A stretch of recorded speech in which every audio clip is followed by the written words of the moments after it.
Ugh.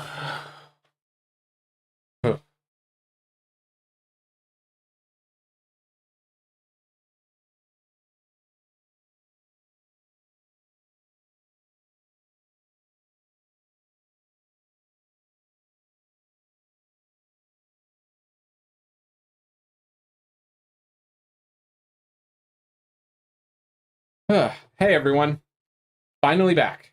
Anyways, Bloomburrow has come out, and I wanted to do some drafts. And as always, I like streaming my drafts, so I've been holding on to all my draft tokens, also all my money. So we're gonna have quite a few drafts. This new set is very much, for those who don't know, it's very much minion tribal based. So all the 10 options are all different tribes: bats, otters, rabbits, raccoons, lizards, all that sort of stuff. Just fun little animals.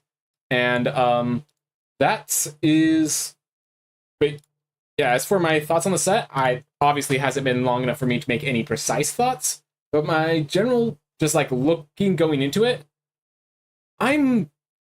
It seems like a very good set for newer players. The fact that all of the creatures, like, it's just like you are encouraged to have all these heavy creatures in there, every single one, and just like there's an obvious synergy, and then just good cards anyways. But I'm not sure if it's going to be complex enough to hold my interest for too long. All right, but right now let's Coiling Rebirth. Jerk a creature card from your graveyard to the battlefield. Then, if I can duplicate it, if I gift them a card, Daring Wave Rider, Mind Whisker. I'm not sure if Coiling Rebirth is where I want to be. This is much more low to the ground, aggressive set, is what I've been hearing. I will try the Coiling Rebirth because I really have no place to go. There's no card that, like, Banishing Light, I think. So if this was like, I know the format, it's definitely aggressive, I would pick Banishing Light. This card, it's just a kill spell. It's just a pretty cheap kill spell. And I kind of like Crumb and get it. It looks like a pretty good combat trick. This is a Reanimator, which isn't always good, but allows us to go down a route other people cannot go. So for now, I will go Coiling Rebirth. I'm not so certain this is the correct play. All right. Let's see. We were given Emberheart Challenger, and yeah, we might just give up on the Coiling Rebirth because this is an insane card. Haste Prowess basically says, hey, if you're in the mice deck, this makes you into the mice deck sometimes. As otherwise, if we want to go control, Wildfire House in here. Mudflat Village is a nice, like, no matter what version we are, we have some reanimation. Another Banishing Light. For now, I'm going to grab Emberheart Challenger. I think what I'm going to state, we are no deck archetype right now. Black-red is lizards. I don't think either of these cards want to go in lizards. How's it going, Destiny Bound? Yeah, I don't really... I'm just kind of, like, pacing myself, so I haven't made any announcements that I'm alive or anything like that. But, hey, thanks for coming in. We're drafting. We have this reanimation card, but I'm not sure if it's going to end up being good. So right now, I'm just picking the best card, which in this case is going to be Emberheart Challenger. And I'm just going to hope that we find some way around. We're only 2 picks in, so we haven't seen any signals other than there's 2 Banishing Lights. So we might end up going white anyways, just because the control pieces are there. Persistent Marsh Stalker, that's a great, if we're in rats, it allows us to swing in aggressively very well. Blacksmith's Talent. So a lot of people are down on this card. What I see is that this is 1 mana, create a +1/+1 counter that kind of moves around, and then 3 mana, equip it, and this is 3 mana, equip it every single combat step, which means this is every Valiant trigger you'll ever want. Going good. I bought way too many games since last time we chatted. A good old 60+ on the backlog. Yep. So I'm not sure I've noted this. I am doing a new game a week because my backlog had like 80 games in it. So I've played through like 20 of them, 25, 30 of them now. But yeah, no, the backlog gets huge fast.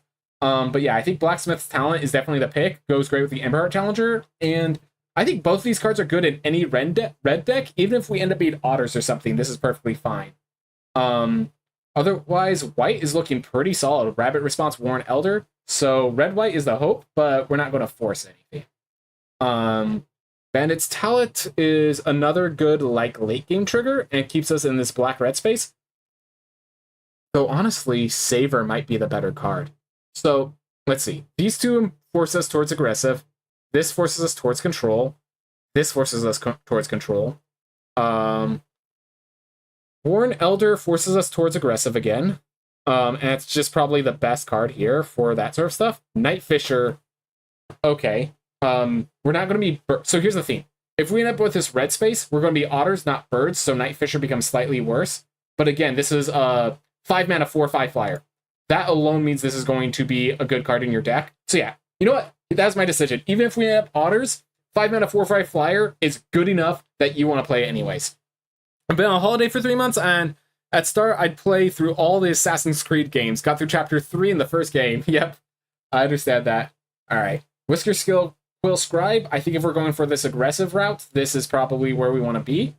I don't think Dewdrop Tears really us. Portent of Calamity. Very difficult to pull off having... You need instant sorceries, lands, creatures, enchantments, artifacts. You need all of the stuff to make this card good. I think I'm going with Whisker Quill Scribe. We're still seeming like they're allowing us into the mouse deck, and I'm going to take our way into the mouse deck. This is just a 2-mana 2/2, and then it is a looter for helping us get that strong aggressive curve. But yeah, Destiny Bound, I played a different game every week. I did not beat many of those games. So I understand. All right. So here's an interesting one. So Downwind Ambusher. This is an extremely powerful card. 4 mana, 4/2 flash. So right off the bat, it's basically a surprise kill. Then it also has, when it comes to play, give a creature -1/-1 until end turn. So another surprise kill. Or destroy a creature that was dealt damage this way. So there's like 3 directions this is a surprise kill card, which is fantastic. So I think that's the pick. If I wasn't going for this, because here's the thing, this is a really good card, so I'm willing to sacrifice to speculate on it, even though skunks and lizards, like this is not red does not want to be the Empire Challenger Whisker Quill Scribe deck. I'm still going to pick it because it's just the most powerful card. Otherwise, that one that you can tap to give creatures haste would be the best card. All right. Dray Leader, definitely not enough in squirrels to allow that. Psychic Whirl is not, I do not think is good enough. We do not have rats in any direction, red or green. Roughshod Duo is just a big aggressive creature. Tempest Angler, if we are going with the blue route, ends up being a nice card. For now, I'm going to pick it. I mean, the fact is, if we go red-blue, it's the path. Otherwise, Blacksmith's Talent is great. I just don't think Roughshod Duo is good enough, generally speaking. All right. Veteran Guardmouse is probably the pick we're going to play. Even if we're not green, red, white, it looks like... So here's the thing I'm seeing. I'm seeing a lot of mouses getting passed around. A lot of solid mouses getting passed around. So I'm going to go that way. I did, however, do a challenge I'm happy about. An almost 100% Smash Ultimate file. Unless I brought the DLC, I cannot not get 23 Fire Spirits. Unless I got online... Okay, so that's 23 unattainable challenges, but other than that, you 100%? Dude, so I did that. I did something similar. Oh, that takes a long time. Anyways, if I want to go more aggressive, that Glade Dive Duo is probably a good pick. Since we're down this route... Okay, so here's the thing. I think I'm going to pick Sazakap's Brew, because what this is this is a way to filter through my deck to get me to any more aggressive cards. It gives a +2/+0, so it's Valiant triggers. And if I end up going Otters, that's Tempest Angler. If I am going Control, that's ways to loot into my control win conditions. So I think that's the best card for my deck. Might of the Meek or Mudflat Village. I'm going to go with the Might because this allows me to go Mouse or... This allows me to go Mouse or Otters. Right now we're not seeing many white cards, but we're seeing a lot of Mouse payoffs. It's possible we get white in this way rotating around, but otherwise we have access to lizards, we have access to this. Crumb and Get It, I really do appreciate. I'm picking that over the other one, but that's a difficult decision. Target creature you control gains flying. Or Bandit's Talent. Okay, War Screek. Okay, so here's all the theme. We have verified we're not green, and we're definitely red. We'll figure out the rest as we go forward. Osteomaster Adept. This is requires you to forage. Then again, it makes foraging. It does, like, if you have a lot of cards in your graveyard, that's fine. I don't know, that's still a lot. Vibrate Mentor, not us. Persistent Mothstalker, not us. Patchwork Banner. How many mouse? 3 mouse so far. So Patchwork Banner is a possibility. Nettle Guard. We are getting a lot of blue, so otters might start coming around. I think I'm going to pick the Patchwork Banner, just play it super safe. The only thing we know is that we're not green. We're going to see whether they this time around we're going to get past a lot of mice in white, or we're going to see if we just end up having to go black, and like we're not going to be the lizard deck, we're going to be a control deck with lizards or something. Or I think we just go red, blue. I think we have a lot more. Yeah, our curve I think is pretty darn aggressive, so maybe you should stay down at the ground. Okay, look at that. Flowerfoot Swordmaster. Great, amazing, aggressive mouse card. Yeah, I think I'm going for I'm going to shoot for red white, and if it fails, we're going to get enough red cards, I think, that we'll be able to splash right back into blue red and be able to manage it. Smash Ultimate Gold Grinding. I collected 450,407 gold total, and the fastest way to get gold is by pressing down on a controller. That is unfortunate. I do hate when the optimum strategy is just something that sucks to do with your hands or anything like that. But yeah, so this is a mouse that leans towards the aggression, allows us to get a good one-drop aggressive mouse card. Banishing Light being a kill spell is a consideration, but I think if we're white, we are doing red-white mouse, and this is just a very powerful effect there. All right, Blooming Blast. This is kill a creature, and in the late game, kill a creature and deal 3 damage to their face to possibly start the way of killing them. Flame Cash Gecko. I'm just like trying to map it out. So we might be red-white. Cindering Cutthroat and Flame Cash Gecko aren't actually bad in the red-white deck. They're more focused towards red-black. It does give us an escape route. I think it's the Flame Cash Gecko or Booming Blast. I think at this point we have so few kill spells that I think the Booming Blast beats out the Gecko. Gecko does require us to actually hit them, and I think that is just a little too much to ask for. Valley Rock Caller is pretty great.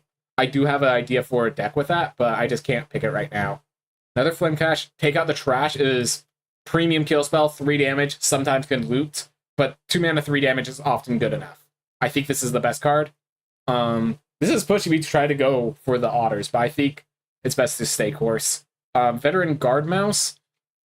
I mean, here's the thing. I think we are really aggressive. Like, we have a Crumb and Get It, we have a Might of the Meek, we have a War Squeak. War Squeak is a very aggressive seeming. So I think we just stick with the aggressive, and we decide whether we go full mouse or whether we're going to try to do like red-white mouse or if we're going to go red-black. We have 2 white cards, 2 black cards, effectively. Veteran Guard Mouse, we just treat as red, so. Seedglaive Mentor, I think that's the signal. All right, so pick 5. Seedglaive Mentor tells me that no one else is picking mouse that I have to worry about. Maybe the person directly to my right is. But the 4 people to my left, these 4, do not care about the mouse. So, and this is an insane payoff for being in the mouse deck.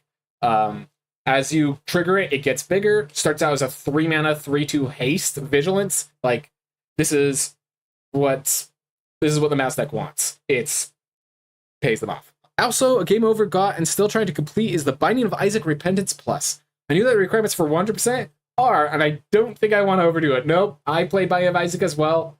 I just pulled out. That game was too much for me. I enjoyed it while I played it, but that was it. Anyways, as for picks, Rabid Gnaw, very easy pick. So as you target a creature you control, it's going to trigger your Valiant, and then it deals damage equal to its power to a creature you don't control, which it's a kill spell that also triggers your Valiant. What else is there to say? You can get out combat tricked, which basically means you play this and someone responds by killing your target, but we're going to hope that doesn't happen, basically. All right. How many creatures do I have? 9. Ooh. I'm glad I noticed. All right. So let's look. We have 2 blue cards, 2 black cards, 2 white cards. And I do want to go white. So here's the thing. I really respect Crumb and Get It as just a way to trigger the Valiant, and then also you could give them food to make your creature basically unkillable. I'm going to grab the Crumb and Get It. I'm going to start really hard focusing on creatures because we do not have enough creatures. So Valiant Guard Mouse, come on down. Whisker Quill Scribe. Thank you for coming in. great to discard to loot to what I need, and is a 2-drop. Fantastic. Glad to have you in the group. We might just be mono red at this point, honestly. Steam Path Charger, Lizard Warlock, 2/1, 1 dies, deal damage, so it's just a nice little aggressive card to keep us pushing hard and aggressive. Do you know my sadness when I got Ultra Greed? Alright, just a sec. I think the Conductor of Tricity might be more necessary. I think just the... No, we're low enough on the ground. Oh, geez. So, got Ultra Greed as SSL and then just died twice. It's worse because it's required for a character. Oh, so you missed out on a character. Oh. Sorry to hear that. Anyways, this is a fantastic final pull. Because it's, you know, it's a 2-mana 2/2, and then it has tap to trigger Valiant. Also haste. Also it gives them haste, but it 2-mana trigger Valiant. And with this, we commit ourselves to white as our last color. We are going to be basically red splashing white, but the 2 Chrome Gates, a Flowerfoot Swordmaster, and now this card. This look at the top 5 cards of your library, reveal a creature card with 3 mana value 3 or less, which is half our deck. Put it on the battlefield if it's your turn, otherwise put it into your hand. 4 mana 3/4, build more power. Sign me up. Sign me up. With that card alone, I think we pull out all of our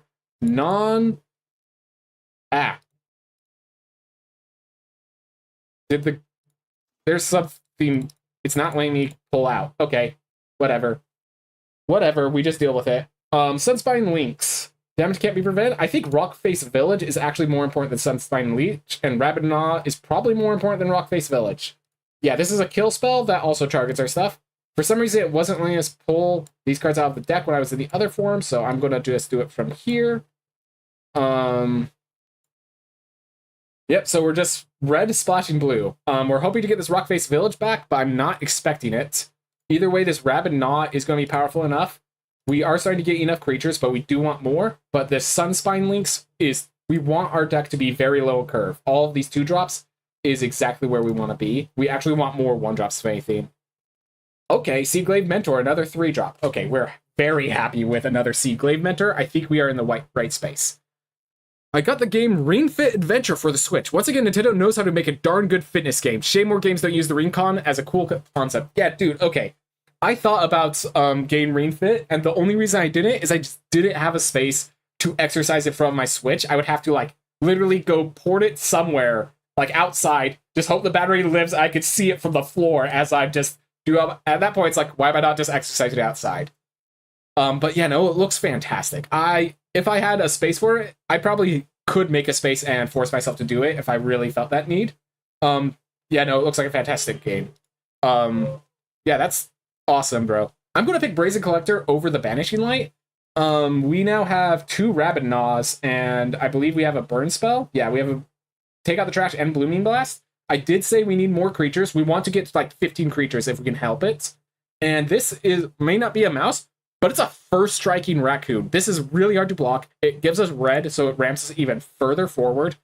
I think this is the card we want over the Banishing Light. Parting Gust. I think double white is too much for us to pull right now. Might of the Meek. Way to target our stuff. Way to draws it through itself. Gives trample. I think this is very much our card. Yeah, we're just going to keep going with that. Definitely do want some more lands if I can help it. Valley Rally. So this is the thing. If you gift a food, the gift promising means that you get not only kill one of their creatures, but it's another Valiant trigger. Ooh, but do I want Nelguard? Seedglaive Mentors. I mean, the Valley Rally is going to be very strong for me. That was a difficult choice. I think literally because that was red, and my deck is so deeply red that was the right choice. How's it going, Owl Factory? Yeah, so RL2, man, I haven't played Rogue Legacy 2 in so long, I'm rusty. I do want to go back and play it, but I would play it casually because I'm so rusty at this point. Teapot Slinger, I'm picking up. Just because it's the best card in this pack, I probably won't play it. Oh my gosh, a 3rd Rabbit Gnaw. We have 14 creatures, so I'm going to say we're okay on that. Also, Alpha Factory, I bought the deluxe collector's edition of Rogue Legacy 2 when it was available on the limited runs, because yeah, I agree, that game is amazing. Otherwise, we're getting our creatures, so we actually have some good. We might be able to just pull out. Oh my god, we got a rock face village. Okay, so this is awesome because it means we don't have to pull out a card. This is just in our deck because it's just a land. We already have to put a bunch of lands in. It's a way to trigger our Valiant, and it's just a good way to get hasty aggressive creatures, which is what our deck is. None of these cards are going to be in our deck. I'm just going to sideboard this in case we decide that's better to do it that way. And I think we just pick another lizard. Another wizard lizard. Alright. Roberto, just saying hi. Didn't go through the playlist, but I may. Alright. Well, glad to hear it, bro. Alright. Whew. Let's see. So we have to cut 47 cards. I think one of them is going to be this Plains. Yeah, we have 27 white and 83 red. And 16 creatures, 14 non-creatures. We do want to keep that... yeah, we do want to keep that creature count high. I think at this point we are pulling cards, not adding cards. I think with how aggressive this curve is, we can safely do this. So now we are at 15 lands. I think that's the correct play because our highest cost card is 4, and we're gonna actually pull out, I think, some of those 4-drops. The Teapot Slinger, basically I have to expend 4 for every time I trigger it. So that's good. So like that doesn't need to be in our deck. We might just pull out this other Veteran Guard Mouse and just go really sharp on that bottom run. Okay, I missed a bunch of comments. I'm going to just focus on the comments for a bit. I'll say this now. Ring Fit Adventure has accessibility features, so it changes the exercises into button inputs. Very helpful if you have limited space. Good to know. I feel like if it's button inputs, that's kind of defeating the purpose of Ring Fit being an exercise theme, but that's something I have to try with. I have to play it before I judge it, so I'm not going to say anything beyond that. It just seems a little weird, but yeah, that's pretty awesome that they have all that stuff. Alfactory, no pressure, just saying hi. Didn't get through the playlist, but yes, and you're saying that the playlist is what's underrated. All right, glad to hear it, bro. So I'll be honest, I'm pretty judgmental. Nature of Thieves, you're judgmental of your own stuff, but one of my thieves is I figured out very early on, I hate editing videos. Like, absolutely despise editing videos. So every time I could, I tried to make it so that as little editing as necessary, I brought into, like, my process. So, hopefully, it seems like you're enjoying it, so I'm glad to hear that. But yeah, Game is Pog, awesome. Yeah. Anyways, I'm really glad you're enjoying it, Alpha Factory. I'm still gonna record most of what I do, but there are definitely. I haven't been playing Rogue Legacy 2 for 2 years now, so I'm gonna have to be starting that fresh when I get back to it. I definitely have been enjoying Magic the Gathering. One of the themes is I found I only like playing games after I've already learned. When I'm trying to struggle to learn what I'm doing, and I'm also paying attention to chat, and I'm also trying to read this document of how the mechanics work, I'm going to lose focus, and I don't like stumbling around in front of people. It's not fun when the reason you're stumbling is because you're focusing on all the people that are laughing at you for stumbling around, and that's just not where I want to be. But anyways, Focus, how's it going? Deck looks scary good. Heck yes, the hardest part is figuring out what to cut, because I want to make it more streamlined, but yeah, deck looks scary good. Probably going to get rid of that Veteran Guard Mouse so that we just have that 1 4-drop as our top. As long as you have enough space to run on the spot and hold your arms above your head, that's all you need space-wise. Some require you to sit on the floor, but only takes up as much space as standing does mostly. Okay. Well then, since I cleaned my room, I could probably actually play it then. That's good to know. Good to know. Thank you for the knowledge, SD Bound. I'll keep that in mind. Got destroyed by every red-white I played against with my Frog draft deck. Yes. So one of the themes to note about the Frog deck is generally kind of seen. The red-white mice is the heavy aggro deck of the format, and blue-green frogs is the heavy control deck of the format. So yes, if you're playing the Frog deck, it makes sense that the mouse would run you over pretty fast, pretty easily.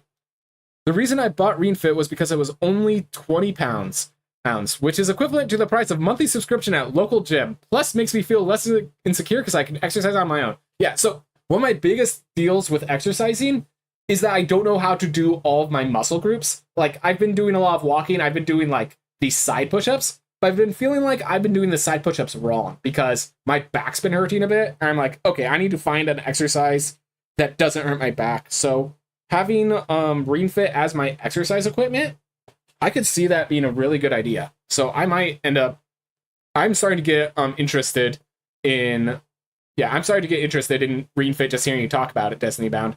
And like, I was already interested, so I'll add it to my list, man. Thank you for all the notifications about it. Out Factory, vibe, just one long form RL2. Heck yes. Always glad when someone's here to vibe and just chill out. If you have any questions you want to talk to me, definitely I'm down for it. Focus. Honestly, I think this deck is too fast for Patchwork Banner no matter to matter much. Ooh. Okay, I'll keep that in mind. I will keep that in mind. My main thing with Patchwork Banner is I could play it and then add 1 mana and basically hold up a crumb and get it secretly. We'll figure. I'm gonna finish all the comments. I'm very close to the bottom of them, and then we can start building deck building. The games I enjoy the most are the ones where I enjoy learning, but I do have a lot of fun in games I'm already good at for sure. So on that, I actually so there are in my mind there are 3 phases to learning. So first is discovery, then optimization, then mastery. These are the 3 stages of like learning something about the game. My big theme is I think discovery is very interesting, but you can only do it for so long. Like, it's one of those things of I like to discover early on, and then I like to close out my discovery and focus on the themes around it. I love optimization. Of those 3, optimization is my favorite.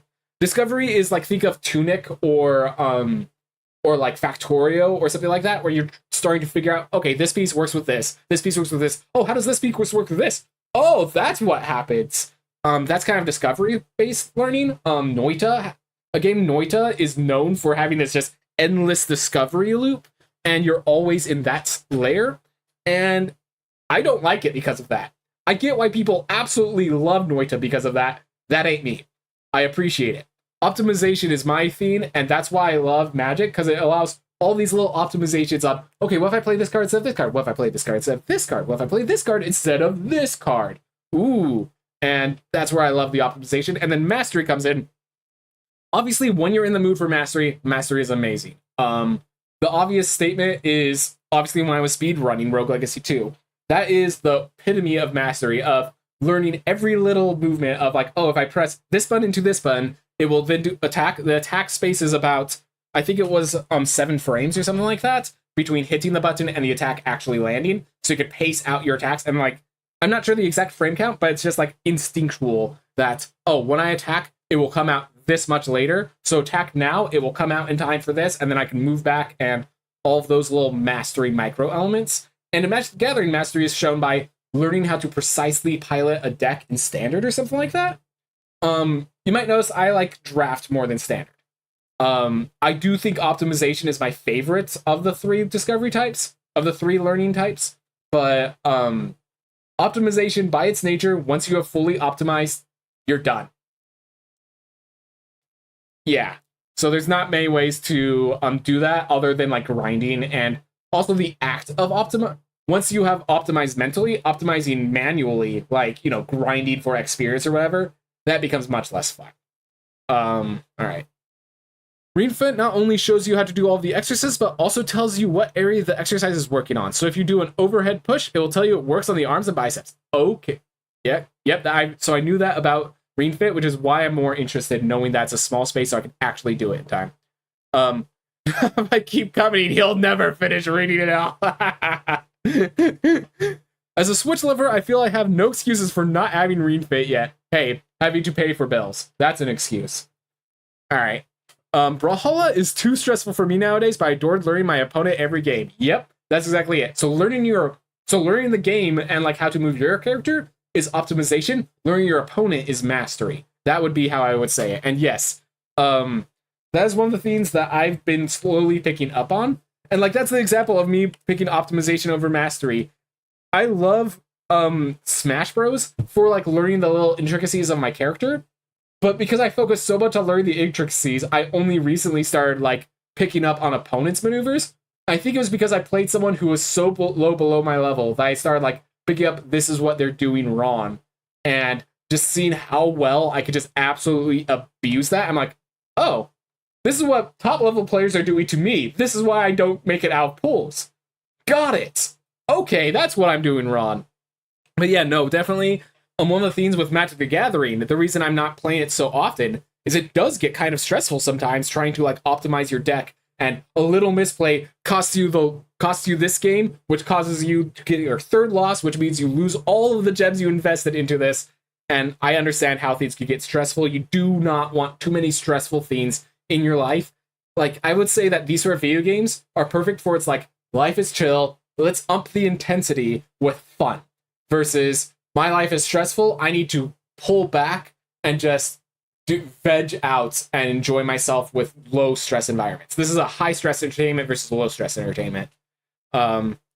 Destiny Bound, in terms of what Ring Fit checks, it tracks your kilocalories burned, miles ran, and also time spent exercising. Those are good at setting goals per day. Hey, so it's not just difficulty level, which I think works out either faster or increases number of reps. Ooh, I like that, Destiny.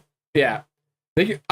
Destiny, I have already been convinced to play Ring Fit. Unfortunately, I do not think I will be streaming Ring Fit, because I'm not sure if I can get a full body camera, or that you're gonna watch a big man like me just but I'm probably gonna buy it now. Thank you for letting me know. Oh, you were top 1,000 Brawlhalla? Okay, that's dude. Dude, that's awesome. So yeah, being the top of a game, it's like this weird feeling. I love it. Like, I love it, but it's very much you love it, and then when you fall out, I was just like, I know how much effort it took me to get here. Now that I'm out, I don't want to get back into that effort. Just a sec, I'm gonna move the fan so that's easier for me. Alright. The fan was just blowing on my back and not actually hitting the rest of my body, so I was melting while I was responding to all these comments. But yeah, that's awesome. Brawlhalla, yeah. I haven't watched much Brawlhalla, but any of those like platform fighters are yeah. I mean, one of the things about platform fighters is because I grew up on Smash Bros. I'm more capable of seeing like the ebb and flow of who's winning and who's losing in the game in a platformer than I'm able to tell with like a traditional fighting game. Sometimes you have someone in the corner and then they get one reversal and it turns out, oh my gosh, they were in the lead the whole time or something. I'm not sure if that's actually what's happening, but it's like sometimes it's hard for me to tell who's winning in a game. I feel like Street Fighter 6 has done a good job of making it so I can read it, just because the game's a lot more smoother and slow. It's not just 3 different characters, super meter. It's actually like just this slow, methodical, and you can see this little bar. It's a visual large bar. It's not just a numbers of like, how much is 3 charges? I don't know, but they're using it pretty effectively. I'm sure of that. Destiny, I cannot play Smash Bros with my friends. I have 30+ hour advantage. I have a permanent handicap. Same. Absolutely same. I still remember at my birthday, my friend was like, hey, I've been playing Smash. You want to play with me? I'm like, you've been playing Smash? Yeah, I'm really good. Really? Yeah. And then I 3-stocked him every single game. So it turns out that, yeah, same thing. As the saying goes, too good to play with friends, too bad to get out of pools. That's where I am with Smash Bros. Myself. Alright. And then Destiny Band, we moved it to Cadence of Hyrule. I'm actually 201st. Oh my gosh! Okay, guys, some absolute legends in the chat. Glad to hear it. Some absolute legends. Second playthrough. Really fun game too. Yeah. So Focus and I, we have played Cadence of Hyrule, and yep, as Focus is saying, Cadence of Hyrule is so underrated. We recently during 4th of July hung out with each other, and we played a bunch of that while we were hanging out together. Just as you say, super fun game, super underrated. Once you get used to the pacing, it has this fantastic element. But I will state, when you're not playing this sort of game, it's hard to get into that pacing.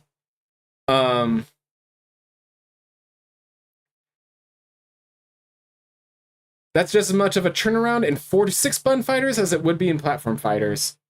Ah, good to know. Good to know.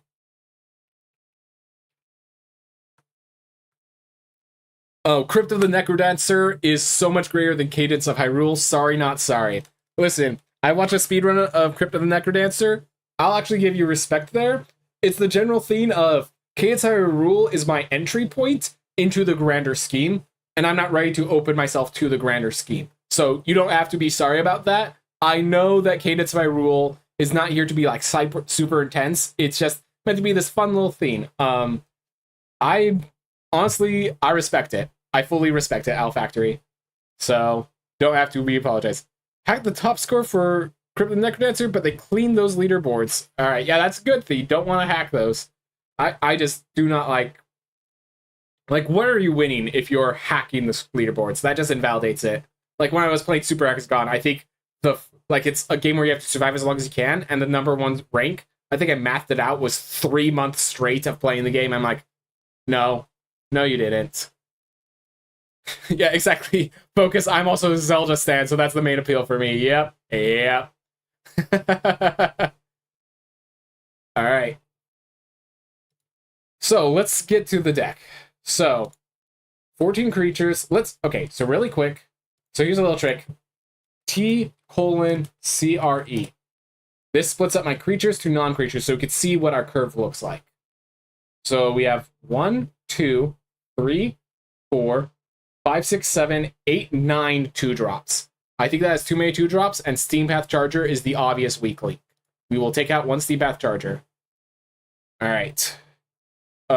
Cadence of Hyrule has multiple songs for each area too, who by multiple artists, which is just so cool. Yep. And Zelda music. Heck yes. Heck yes. Alright.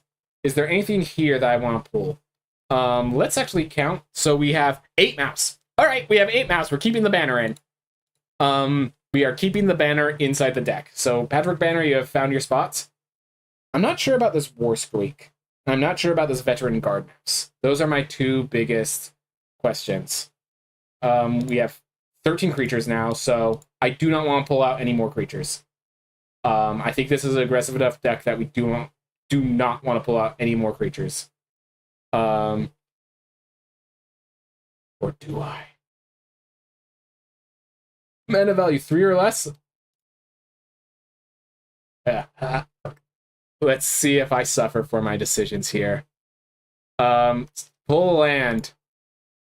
Go to 14 lands. So here's the question. If we go 14 lands, can we operate when we only get 2 mana? 1, 2, 3. There's only 5 cards we can't play if we're only at 2 mana. I think that's not too risky. I think that's just risky enough. All right, so here's the next question. 1, 2, 3, 4, 5, 6 cards that need white.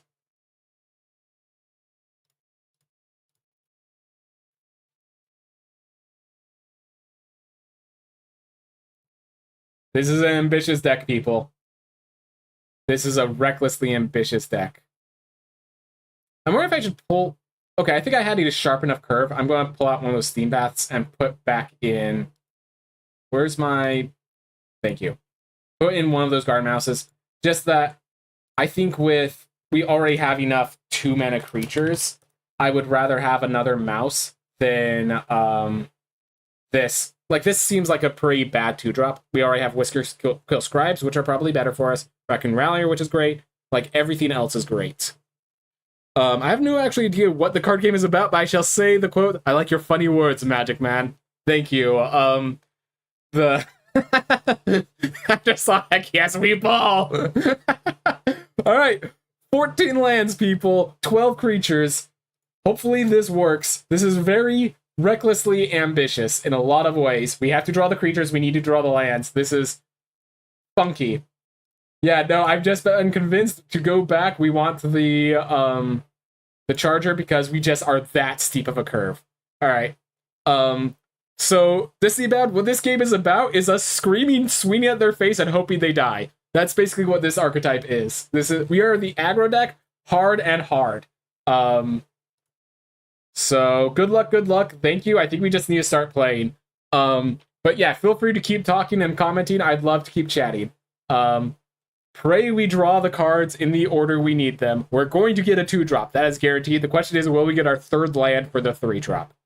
Giga Weeb of Hell is here to use their ultimate anime powers to take us out. But we will not falter. If they kill our Whisker Quill Scribe, we are in trouble. So don't let them kill our Whisker Quill Scribe, I guess. So we're actively... So as long as they don't kill it, we can Might of the Meek it, discard our land, draw a card, and then... Okay, perfect. So... This gives trample. Yeah, I'm just going to do this to Valiant trigger and to get that thing off our board.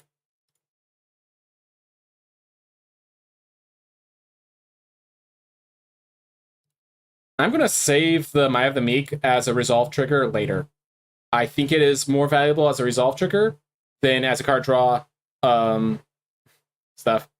Why do I feel like if you played Inscription, you just win it and win everything first try because card game? Because I'm really good at card games, I would like... It would click in me how this is working as we are playing through it. So that is precisely what would happen. Thank you. There's like two... Okay. Well, focus. It seems like we did not remove enough red lands out of this deck. Let's discard another land.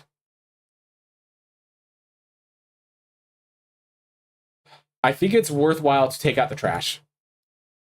Seaglaive already has haste, so yeah. How? Because man, first try Ramsey just reach infinity. Thanks for your compliments.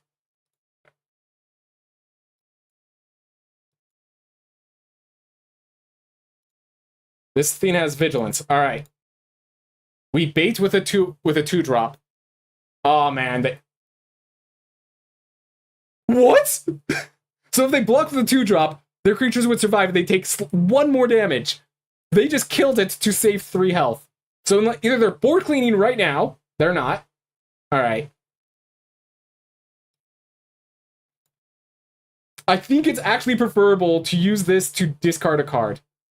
I think this is actually preferable than the +1/+1 counter.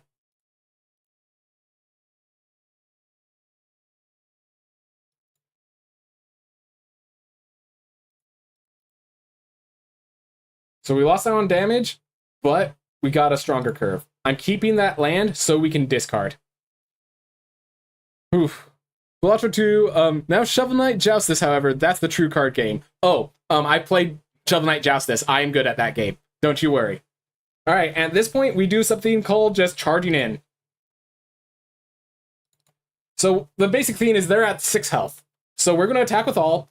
They have to block or they die. And now they're at 2 health, which means next turn they have to block 2 creatures or they die. Which means they're up a creek without a paddle. Okay, now they're good. So now we have to draw something that's not a land. Thank you. All right. They drew a land.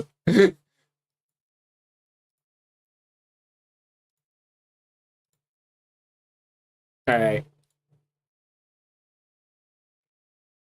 All right. Before we go, we need to count the lands. We need to count the lands. All right, so we have 14 lands in our deck, everyone. We drew 1, 2, 3, 4, 5, 6, 7, 8, 9, 10, 11 of our 14 lands, people. We drew 11 of our 14 lands in half of our deck.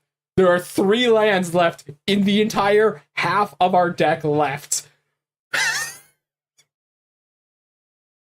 Oh my gosh, thank you, Whisker Kill Scribe. That would have been fatal if we couldn't cycle through those lands. Oh my gosh. Thank you for going 14 lands, Focus. That was a great call. I was there when he played Joustus. You were only 2 of 11 streamers I've watched who actually decided to play it and reach the true final boss. Yep. Gosh, that I love the story, like right at the end where he's like, no, you're gonna take me from my world to save yours. Give me everything. The world belongs to me if I'm gonna save it. Like, no, I am a hero, but I am a hero to myself first and you later. I don't know you. So I definitely like that part of Key Knight's story. The self-confidence led to some good things until the end where he doesn't realize the value of his allies, basically. All right.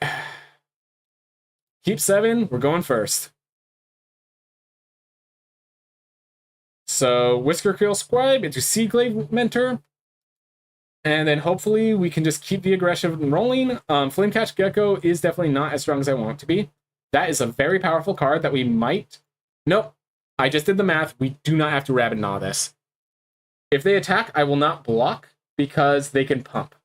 They didn't attack even?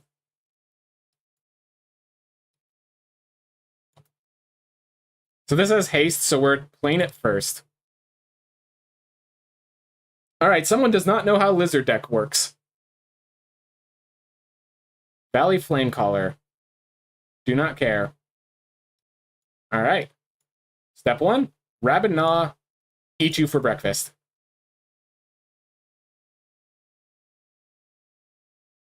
Step 2, I can War Squeak.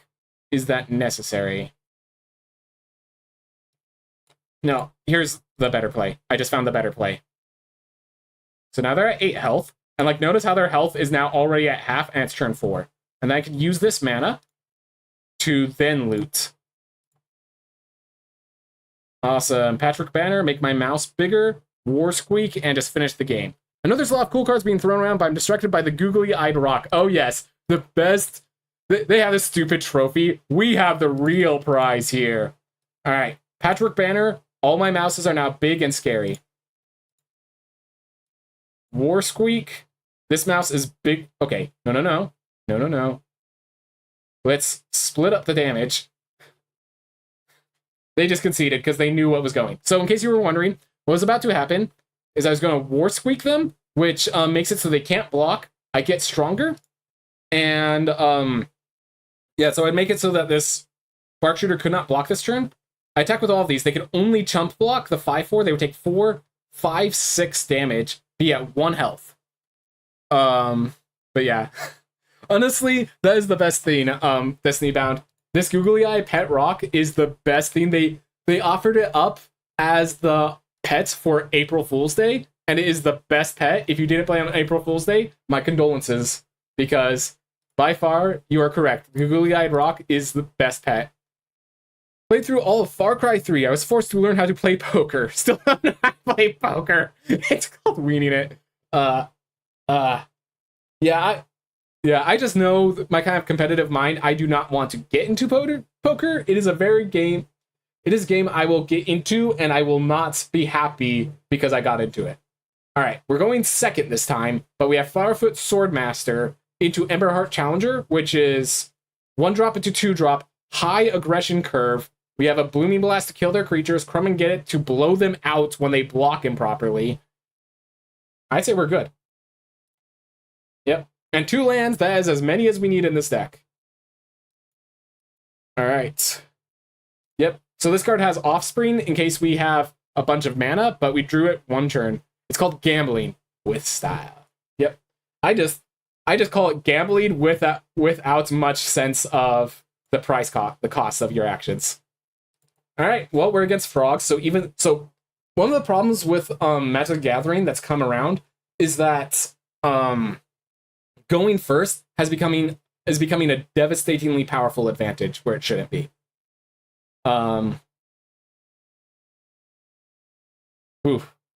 So I'm just like trying to map it out. So next turn I can Might of the Meek target. So I'm going to attack.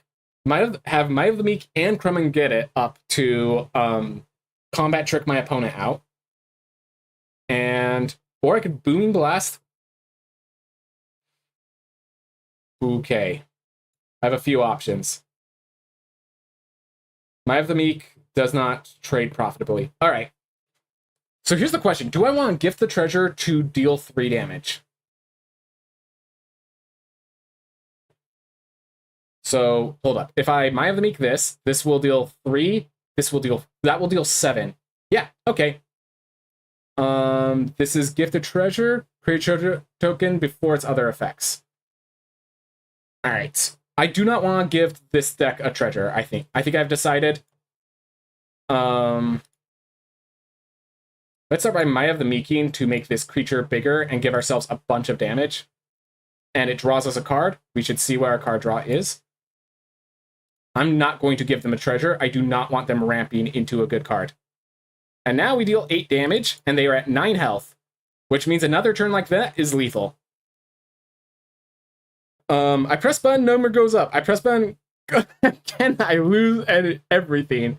Just happens.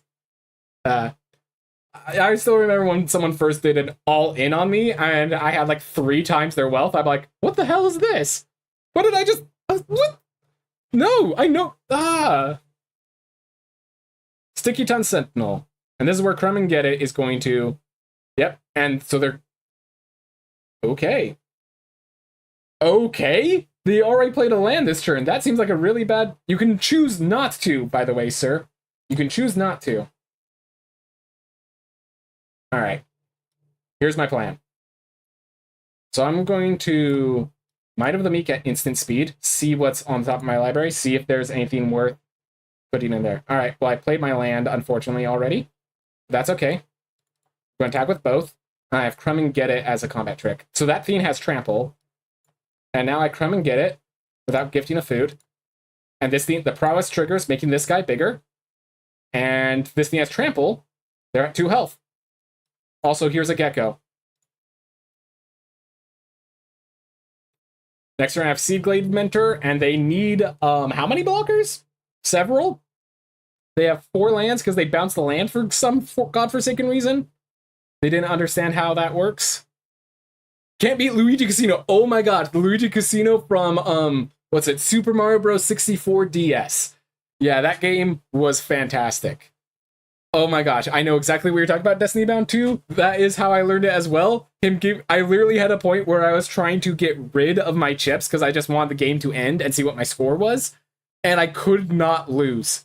I was at like several thousand chips because I just kept playing and could not lose for some forsaken reason. I could only bet so much.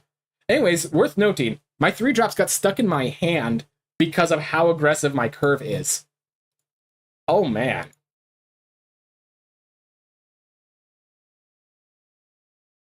Alright.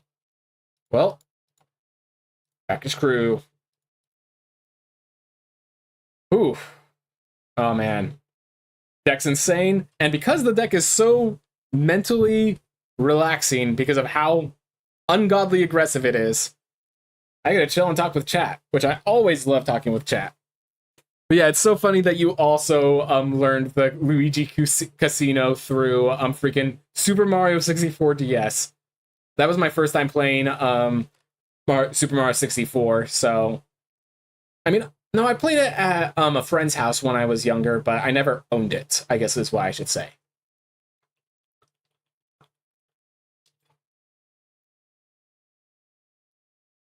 You know, my uncle loved the N64, had a bunch of awesome games and a few really weird ones. They are the ones that taught us about the beauty that is Katamari Damacy. That game... I don't know how they figured out how amazing that was going to be, but so... It's hard to approach first time. Alright. Well, we're all in on this Brazen Collector, but we get to take out the trash and gain and loot in the process. My opponent mulliganed, so hopefully we are aggressive enough to take advantage of that. Might of the Meek, I can cycle it. It will not give the +1/+0 unless I control a mouse, so it's not really good for that. But Brazen Collector... taking out the trash is fine enough. And hopefully with the opponent being down a card, they won't have the tools to stop us in time. I do want to play 1 Plains so that when the time comes, I can play whatever I need. Yeah, such an odd game, but you know I'm rolling with the vibes. Fantastic music as well. Alright, Stormcatch Matter. This thing has first strike, so they can't attack. Alright. So, let's do it this way. So, step 1, attack. I'm alright if they sacrifice their creature to kill us. Alright, next up, Flame Cash Gecko. Next step, we are discarding the land. Yes, we are able to discard the land safely. Alright, and then step 3, do I want to Booming Blast this? I think my answer is yes, but I do not want to give them a treasure.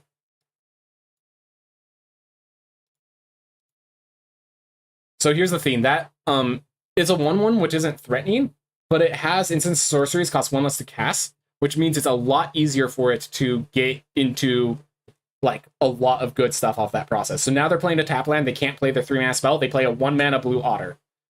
Fantastic for us. I could play the Whiskervale Forerunner. I think it's better to just Seedglaive Mentor and keep applying the pressure. Let them declare blocks. No blocks. I'm going to might have to meek this, get myself a +1/+1 counter, and more damage. And there's the land. There we are. Now I can play Whiskervale Forerunner if I want, or if I draw another. If I draw another land, I can Whiskervale Forerunner, land, attack, take out the trash. Oof. Also on the Switch, the Dempamen got a remake, which I was so happy about, and it's free. Oh, I didn't know the Dempamen remake was free. That's awesome. It's a 3DS exclusive series before, and a weird RPG where you catch all the party members. Yeah, I heard. I heard from. I'm not sure if you know of Arlo. Arlo really likes Dempamen, so I know he was super excited when that came out. I'm going to start by attacking.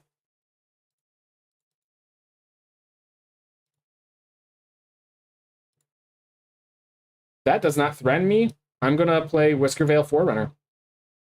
Now we have a 3/4 that if I ever target it with something, I get another creature. All right. So they have an Arbor Antics in the graveyard. I think if they play it, I think they die. I'd have to math it out. Definitely doesn't look good for them, I'll tell you that much.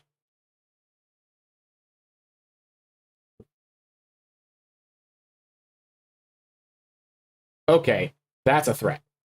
But that's okay. Because they don't expect the all-in.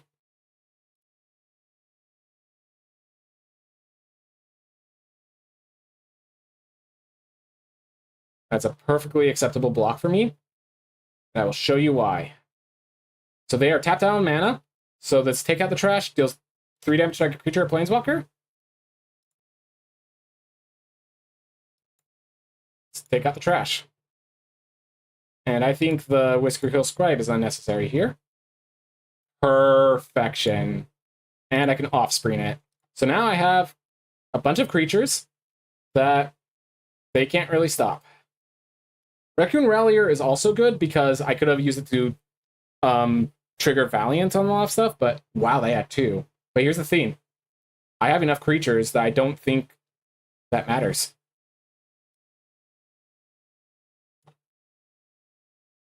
Yep. I'm going to actually start with the Rabid Gnaw, see if I can...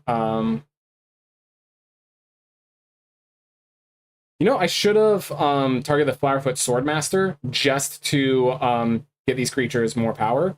But I think, yeah, they're... All right. Okay, so they're going to give... This is actually really smart of them. So now they can into the Floodmaw to bounce 2 creatures.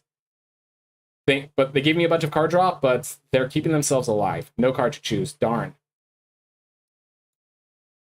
All right. I'm going to play this guy, and they stayed alive because of that play. Now, I'm not sure how much longer they'll stay alive, because this Raccoon Rallier is going to do some real work. But I think their play is they have to let me draw cards.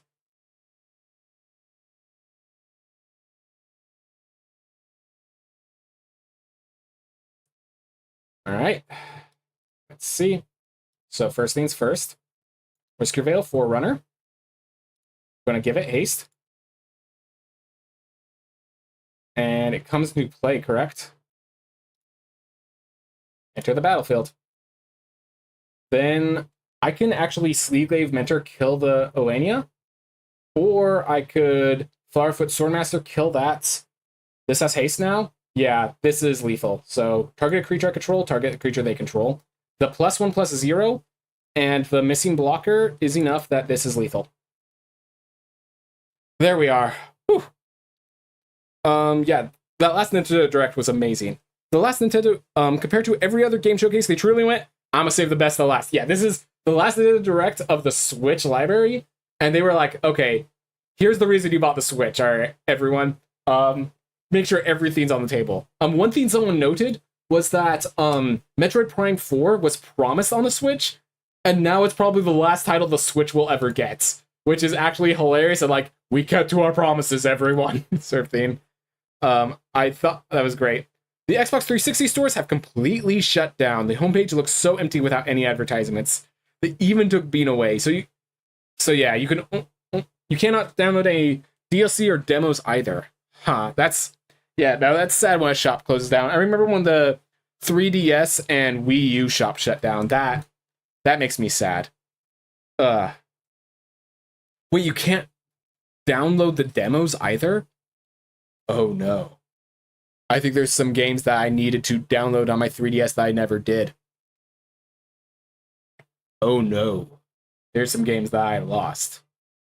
Alright, Whisker Kill Scribe with Rockface Veil. I think that's good enough. That's good enough for me. I think I actually go Raccoon Rallier first, because Raccoon Rallier can target the Whisker Quill Scribe and still it attacks. Alright. Frog? Yep, frog. I respect the frogs. Raccoon Rallier.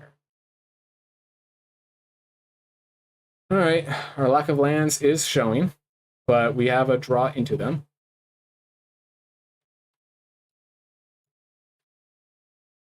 And now we did give it haste, and the process of giving it haste lets us loot.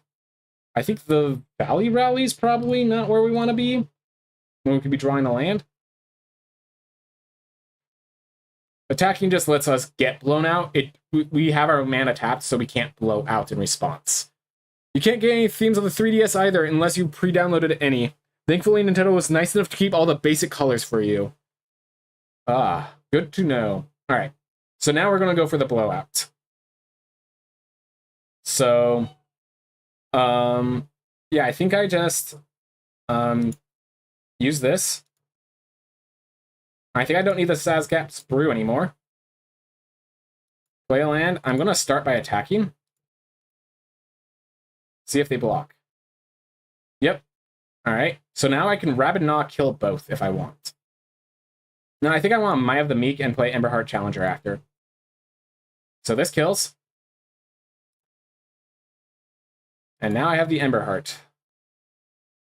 I'm holding up a Rabid Gnaw, and if I can loot to a land. If I can get a Plains, this hand opens up. Unfortunately, we did go pretty low on Plains. That was something we knew would happen. All right. I was going to say, luckily we have Crumb and Get It, but I realized we don't have Crumb and Get It. I think I'm going to target the Emberheart Challenger to get the top card and see if it's playable.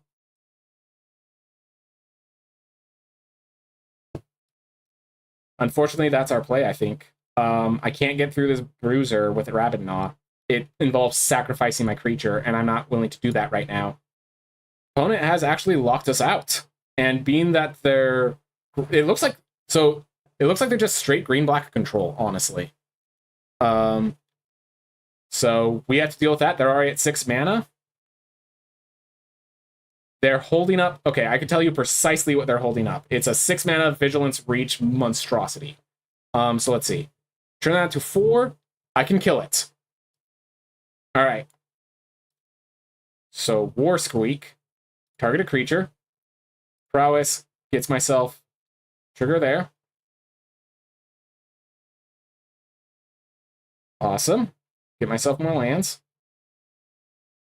So I don't think they have kill. I think what they have, so they have this, it's a Moose. So it's a... So the card they're going to play is a 6 mana 6/6 Moose, but I can actually respawn with Rabid Gnaw and kill them. Alright. That's not what I expected. That's fine. I am okay with this loss. Target player. Yep, this is what I expected. And now I can Rabid Gnaw. Target creature I control, target creature I don't control. Prowess will trigger first, which will turn into 5/6, kill, and we kill both. There we are. That's a good spot. Oh, Destiny Bound also is doing the controller fixing stuff. That's awesome. Yeah, Focus, as he's saying, he did a lot of that stuff. Some left some screws. But anyways, worth noting, Raccoon, Frog, Skunk, Bat, Lizard, Rat, Squirrel. Okay, we're good. And yes, I think we just target this to get the top card, see if it's worth playing. All right. Next, we just attack. We're not supposed to be mono red, but our deck is perfectly fine being mono red. And if they had Moose, they would have played it last turn. So I'm confident they do not have Moose. And at this point, I think I start tapping Reckless Village to give my Ember Heart the looting effect. Tried to follow a video and broke my Joy-Con more. Alright, Saver, they kill the creature and get some life gain. So this is going to go... So the thing is, they have a way... I think these are all mouses. I think I might have lethal. We're going to try. No. Cancel. Red. Flowerfoot Swordmaster. They have to kill, like, right now. Give this haste. All of my creatures get +1/+1. Alright, is that all they have? Oh my gosh. Target Lizard, Mouse, or Otter. This one gets +1/+1.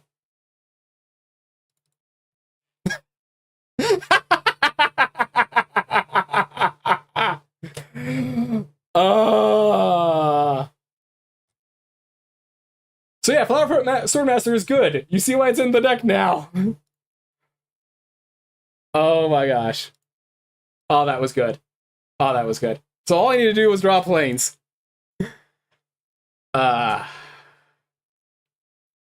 Well, we're doing pretty good. I'd say we're doing pretty good, everyone. Learned the home button has a light up feature. I found out because I had my Switch on standby mode after I set time for a Ring Fit alarm. Such a neat and cool feature. Interesting. Good to know.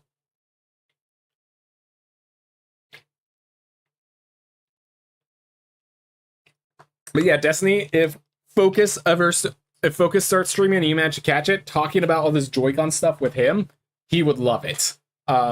So I know he loves all that sort of stuff. He was playing Metroid Fusion some time ago. So, okay, so I think I need to mulligan this hand. 2 planes, no red source. All right. I keep this hand, and I'm shipping the land. It's ambitious, but I think that's ambition is what we get to do. Daikaiju-sama, how's it going? Yes, I know who you are. You don't have to tell me. Glad to have you in the chat. We are playing a very hyper-aggressive draft deck that we managed to collect. Anyways, if we get 3 mana, we can upgrade the Blacksmith talent. Otherwise, Emberheart Challenger, just being aggressive. Basically, when we target this with Rabid Knot or Sword, depending on what our opponent does, we're going to get exile that top card and possibly... Oof. But luckily, Whiskerquill Scribe is here to draw us cards anyways. Or Brazen Collector, because it has First Strike and gets us mana advantage. Do you have a second Saver? Saver's a good card. No denying that. Corpseberry Collector. Alright. So now it's a 3/4. So I'm going to attack. Okay. So I'm going to actually start by attacking. They block? Cool. I'm going to just Booming Blast. I'm not going to give them a treasure. I'm just going to deal 2 damage. I think Value Rally is going to be better later. But my creature has First Strike, so I'm perfectly fine.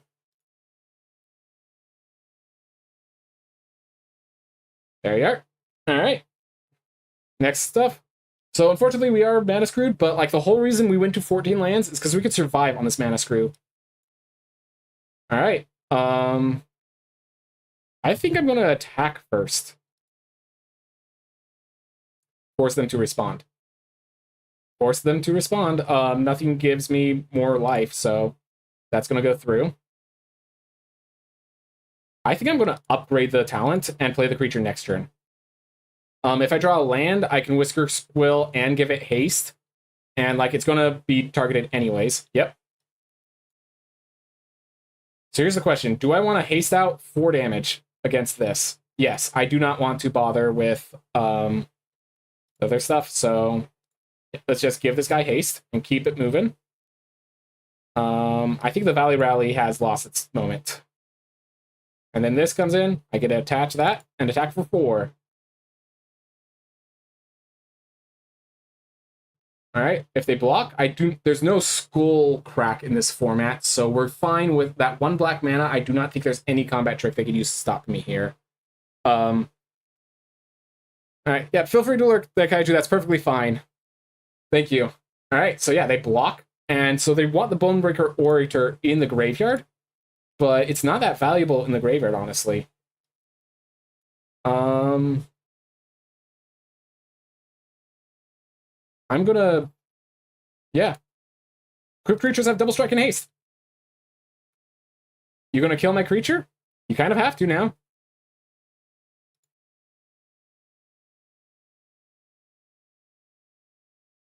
I'm gonna decline for now because I think they have kill spells, and Steambath Charger offspringing and giving me a bunch of threats, I think is good enough. So now, yeah.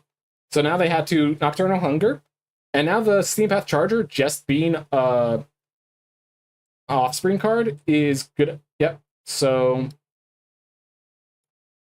I'm going to tap properly or manually offspring this.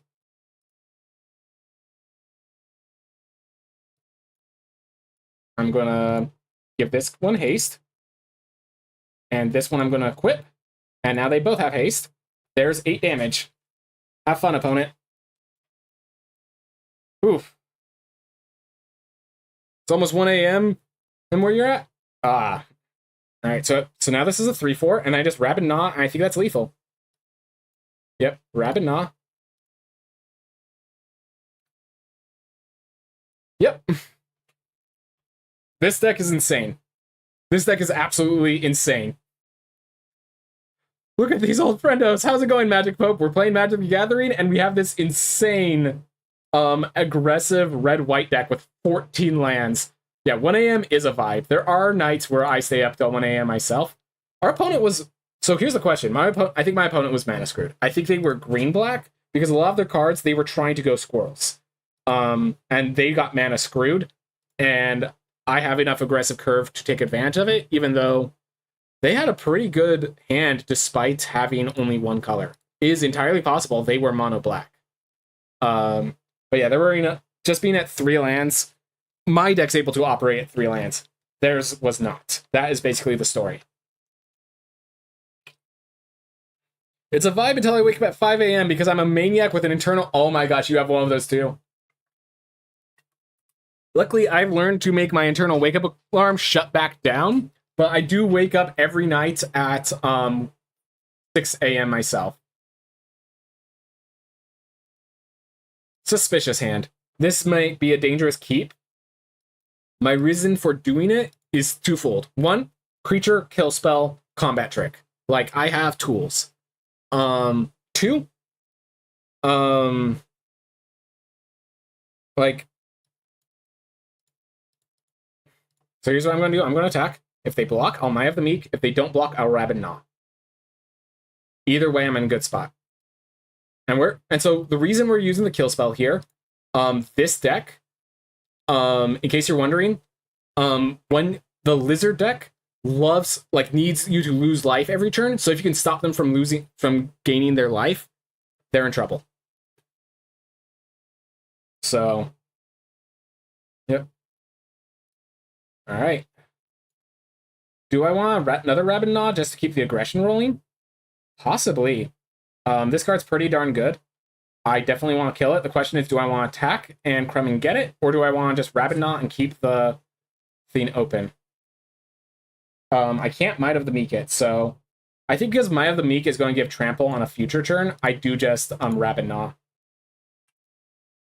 But yeah, having immediate double kill spell feels great. I'm not playing Might of the Meek because I want to use it for other tricks. Valley Rally is going to get discarded here because we do not have enough creatures to justify it. Sun just gone to Magic despite my best efforts to avoid getting back into the money pit. Yep. All right. Play a land.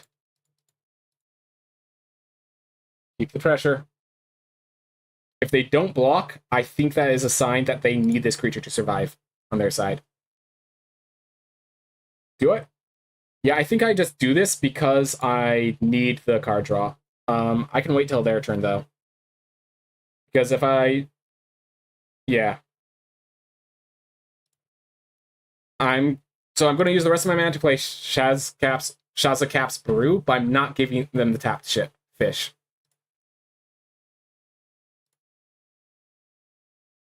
We are unfortunately going to let their Firelast Mentor trigger. This is exactly why I was, like, suspicious.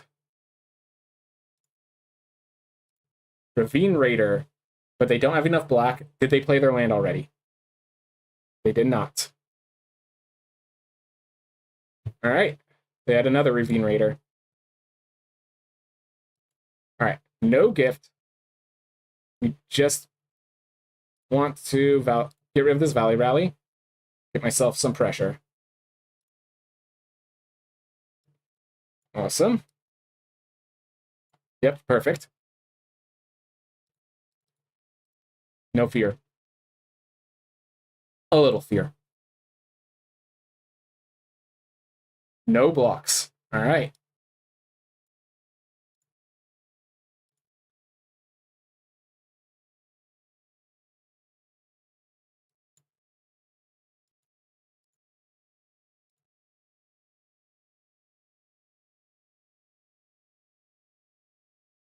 And now Blooming Blast is a kill. So deal 3 damage to target creature's controller. A Gateblade Assassin was only going to gain them 1 life. So yeah, they really should have blocked. Oh well. They decided they were the aggressor and didn't bother to notice that I'm the mouse deck. I've been working to try and make my first game review video, even though it's more of just a description, to be fair. I took one look at the editing software and well, what is any of this? And promptly had a breakdown. I understand, bro. I understand. For the editing, I would say try to see what you can do that's interesting without like requiring a lot of effort. Because yeah, that effort, like where you can keep it simple, you got to keep it simple.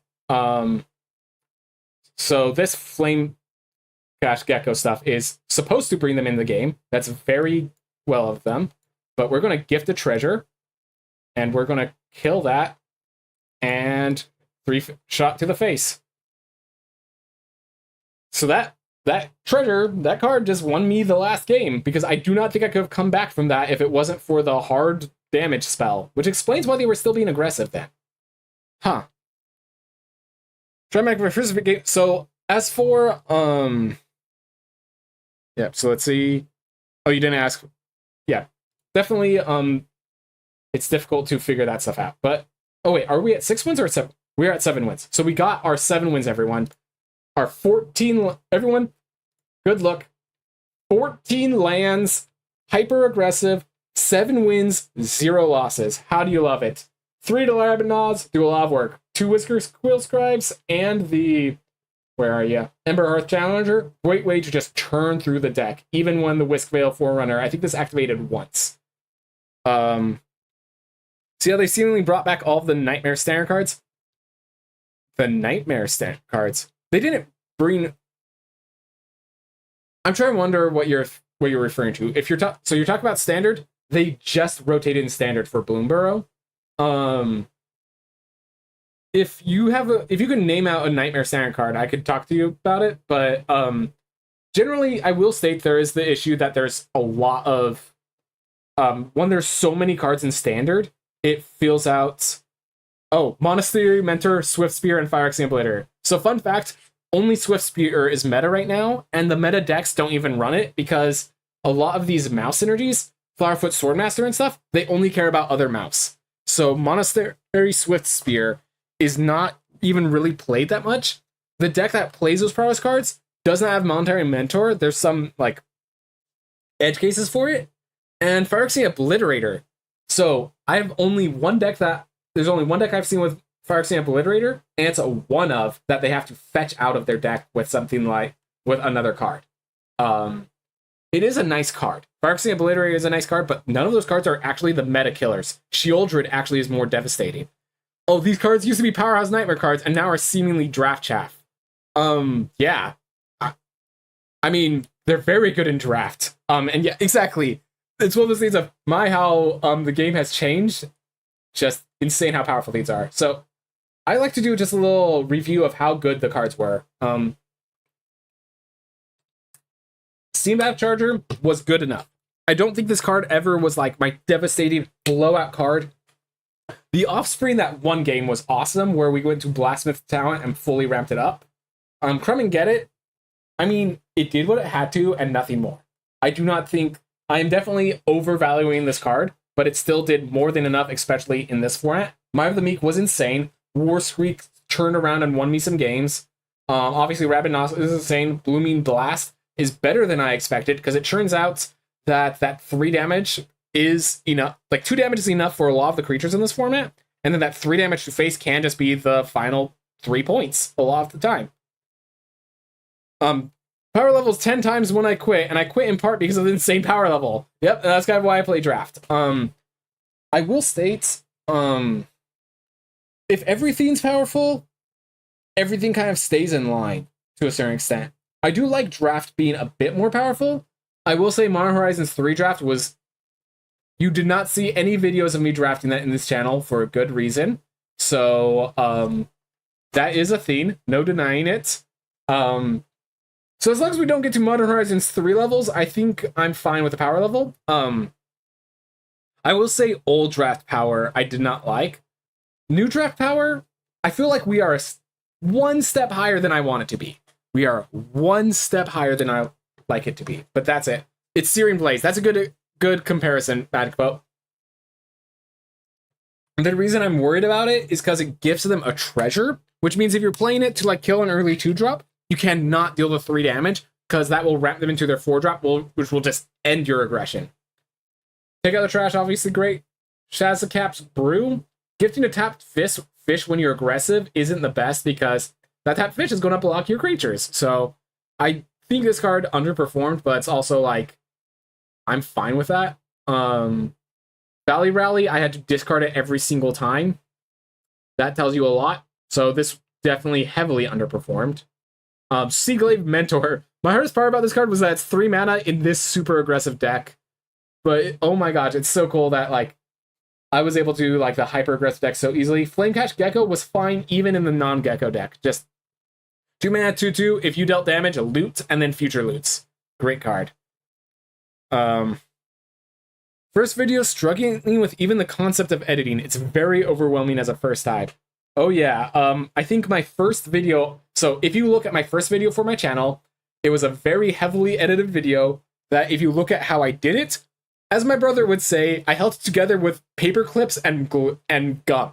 Like, there was a certain point I was using the Streamlabs. I was using Streamlabs to do my video, and the way I did it is basically I recorded the audio, and then I hit play on the audio, ran the stream, and then just like clicked to switch between visuals at like certain points that I just knew where it was, because I had focused how I want the video to look so hard, and just kept adding PDFs and just, oh my gosh, it was like super hectic. Yeah, it was, because remember, I wasn't using a video editor. I was using OBS, and I just hit run on the sound file, hit record on the Streamlabs editor, and then just started like listening to it, and I just had to like click those images in base with what I wanted the barrage of images to hit.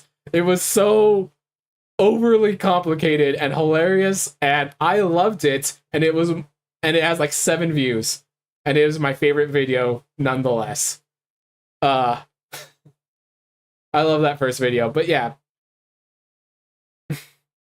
It's going to sound stupid. I know nothing about this game. Is there any form of power creep? Is there any form of power creep? If you know what it is, Disney, I definitely know what power creep is. And yes, this game has power creep. Oh my gosh, does this game have power creep? Where do I begin? So I should explain this, Destiny Bound. This game, I think, is as old as I am. No, I think it's a year older. This game, I think, came out... No, this game came out in like 1990. This game is older than I am by a significant degree. So yes, this game has had a ton of power creep from where it originally began. Oh yeah, how to evaluate power levels of cards is really difficult. I have a friend who's learning Magic, and remember, he's like, oh, this is a 6 mana lifelinker, it should be good. This is a 6-mana 4/4 lifelinker. It's horrible. Yeah, because power level references are obsolete. Yeah, it's hard to like tell how strong something is. This is why I like draft, because it's all condensed. Like, listen, there's a lot of cards. In draft, there are 200 cards you have to remember, but that's better than the thousands of cards. Like, so in case you're wondering, one of the themes is they altered standard, so it's the last 2 years instead of the last 1 year. Or like this last 2 going on 3 instead of the last 1 going on 2 years. Yeah. Bloomberg showed me a 3-mana 3/3 with upside in white and green. Yeah, no. There's a 3-mana where are my better than gray ogres? So yeah, green, that's a perfect example. So originally there was a red card that was a 3-mana 2/2, and it was okay enough. Now 3-mana 3/2, Vigilance, Haste, Valiant, works with the synergies with Mouse, works with the synergies of Soldier, like, and that's like the more aggressive card. Oh my god, how do I? This used to be 3-mana, just tap, add 1 mana of any color. Now it's also an Anthem effect that pumps up all of your creatures. 2-mana 2/1, playable. Now it has Offspring, so you can make multiple. When it dies, it deals damage to creatures, which has synergy. Lizard has synergy with other types. Warlock has synergy with other types. 2-mana 2/2, no abilities, is known as a Grizzly Bear, because Grizzly Bear was like the premium. You just need to play Grizzly Bears in your deck, because you need these 2-mana 2/2s. We have a 2-mana 2/2 with upside. This is one of the weakest cards in my deck.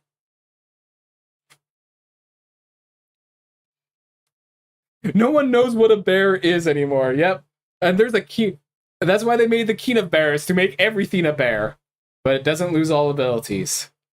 Y'all love me some power creep? I played PVC 2 since release 2. Did you know how broken the new... Plants vs. Zombies 2. Thank you.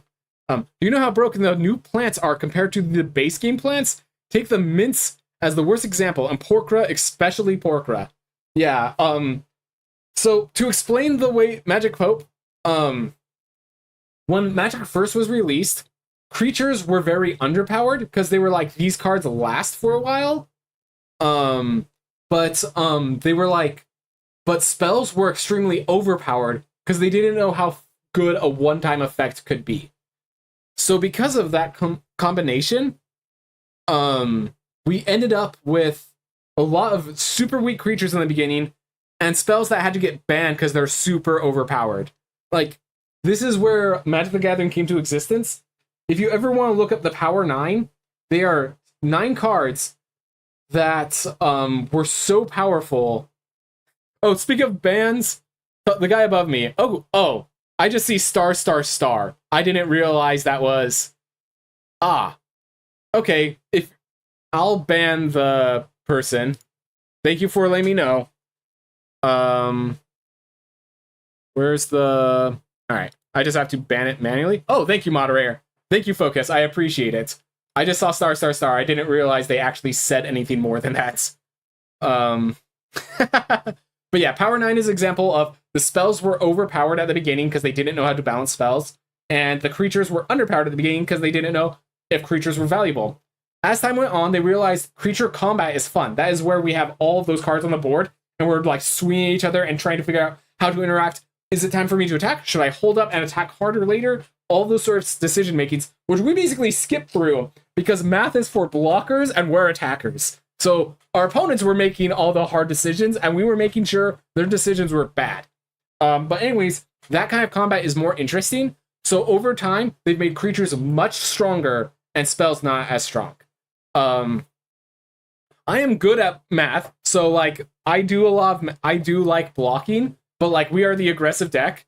We force the math on them, and we know how to abuse when they're bad at math. I know that 78 times 12 is 936. They don't. You know, that sort of stuff.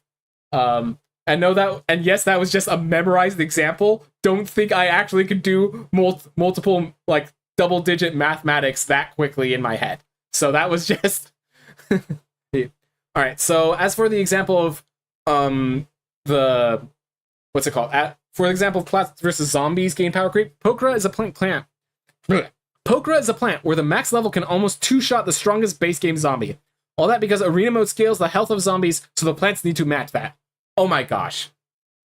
So So yeah, okay, so I will state, yeah, 59 times 482, go! Alright, Windows calculator! That's exactly what I would do. I can faster pull up the calculator than I could solve that in my head. So, sorry, Magic Pope, I am not that magical. But yeah, no, that's, okay, so that's the worst. Scaling for the sake of scaling. There is one important thing about the scaling in Magic the Gathering. 2 mana 2/2s, 2 mana cards are still generally speaking 2/2s. Even though they have all these interesting abilities, even though they have all this weird effects that you have to read for, 2 mana creatures are still generally 2/2s. We're not going to get 2 mana 4/4s. They have experimented with 2 mana 3/3s sometimes, and the general result is 2 mana 3/3s are too powerful, and if they're not just vanilla 3/3s, it's like standard only, or okay, we'll state that, because just thinking back, there is a 2 mana 3/3 in this format, it's double green, but like, that's where they'll peak. That's where it's like, this card is actively trying to force you to be aggressive strategy. It is specifically in green that they do the 2 mana 3/3s, because green 1-drops are generally generally speaking, not aggressive enough to support that powerful 2 mana 3/3 to overtake the game early on. This Magic the Gathering, while it does have power creep, it generally does not overtake things the way that Plants vs. Zombies. That is stupid for things to scale, so everything else has to scale, so everything gets invalidated. This is more of, they figured out where their base of where they want power level to be, and what they will do is they'll say, hey, this archetype is weak. Let's push the envelope, and then when that rotates out, we'll just not have that envelope pushed for a while. And then let's push the envelope here, and then when that rotates out, this won't be pushed for a while. They don't like power creep, quote unquote. They do a lot parts of just like rotating around and moving around how the format's power goes. So that's how they do power creep. The Plants vs. Zombie 2, the leveling system breaks the base game. Having a pea shooter do 1200 damage at max level is stupid. Why? Because basic zombie has 800 HP. Yeah, exactly. The leveling system in Magic is you have to draw lands. As the leveling is as the game goes on, it's not like, I guess that's the thing. The reason I love Draft, everyone's at an equal playing field, but even in Standard, there's no card that says, hey, if you paid for the premium booster pack, you get a 1 basic land in the battlefield for free. They had that. It was called Companions as the most hated mechanic and got banned, and they were actively said, we are sorry. They actually said, we are sorry. This was a mistake. We will not do it again. So, yeah. Companions were an effect where if you meet a certain condition, it starts in your opening hand as an eighth card, as an additional card in your hand. Companions and Oko helped drive me out of the game. Yes, I respect that. I 100% respect that. Oko got banned. Thank good riddance. I have a lot of complaints, but my complaints are 3/3 elk with no abilities, so never mind. But yeah, Oko's gone. Companions are gone. The game is much healthier for it.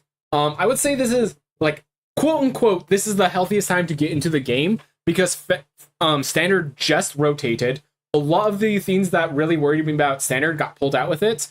I think the most important being Tri-lands, which made 3-color splashing very easy if you're willing to put 24 rares in your deck as your mana base, which I didn't like. I always hate Tri-lands in Standard. They belong in Modern, yes, because Modern is a different scale of power, but Standard it's not for. And I guess that's another thing Destiny bound. Formats rotate. So if there's something really powerful, it will eventually get pulled out of the game as Standard moves forward. If you want to play with that overpowered stuff, there's Modern, which a lot of people love. For this, there's Historic, there's Timeless, there's Vintage. And like back in Standard, so there's a format called Vintage, which is the only format where nothing is banned, and those games are something else. Oko got banned after 18 months of owning Standard. It was a little too late on my violation of goodwill. I respect that. A lot of people are feeling that way with Nadu.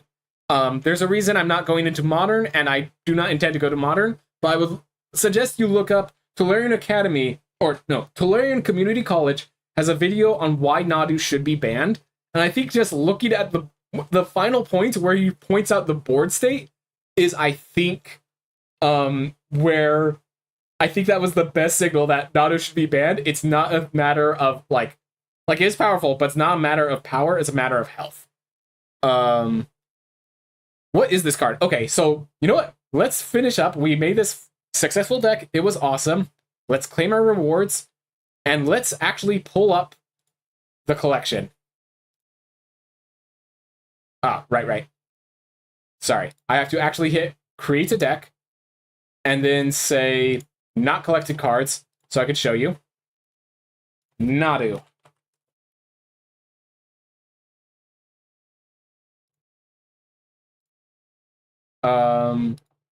Let's do Timeless, because that is all the cards. There we are. Nadu, Winged Wisdom. So, Nadu, Winged Wisdom. Flying, creatures you control have, when this creature becomes the target of a spell or ability, reveal the top card of your library. If it's a land card, put it in the battlefield, otherwise put it in your hand. This ability triggers twice each turn, but that is added to every creature. So, the way this works is you play this, and there's 2 mana. I'm going to type in Bestow because there's only so many Bestow creatures.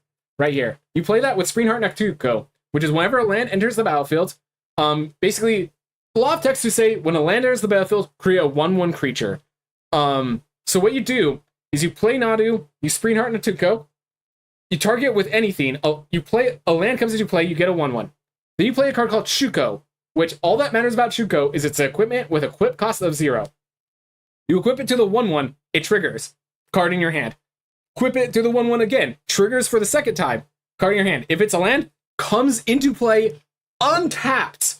And because the land came into play, get another 1/1. Do it 2 more times. And like what happens is you get to a point where you're just like drop, and then like all those lands are untapped. So if you get another Springheart Nektuko, you could play another one, 2 more triggers, plus another 1/1 that comes into play, and it just like, and you just like keep targeting it. And there's actually, again, Tomorrow Community College has a picture of the board state that this combo makes, and they actually have to get like additional trackers for you to keep sense of how many things have been triggered by Shuko this turn, so that Nadu doesn't loop out.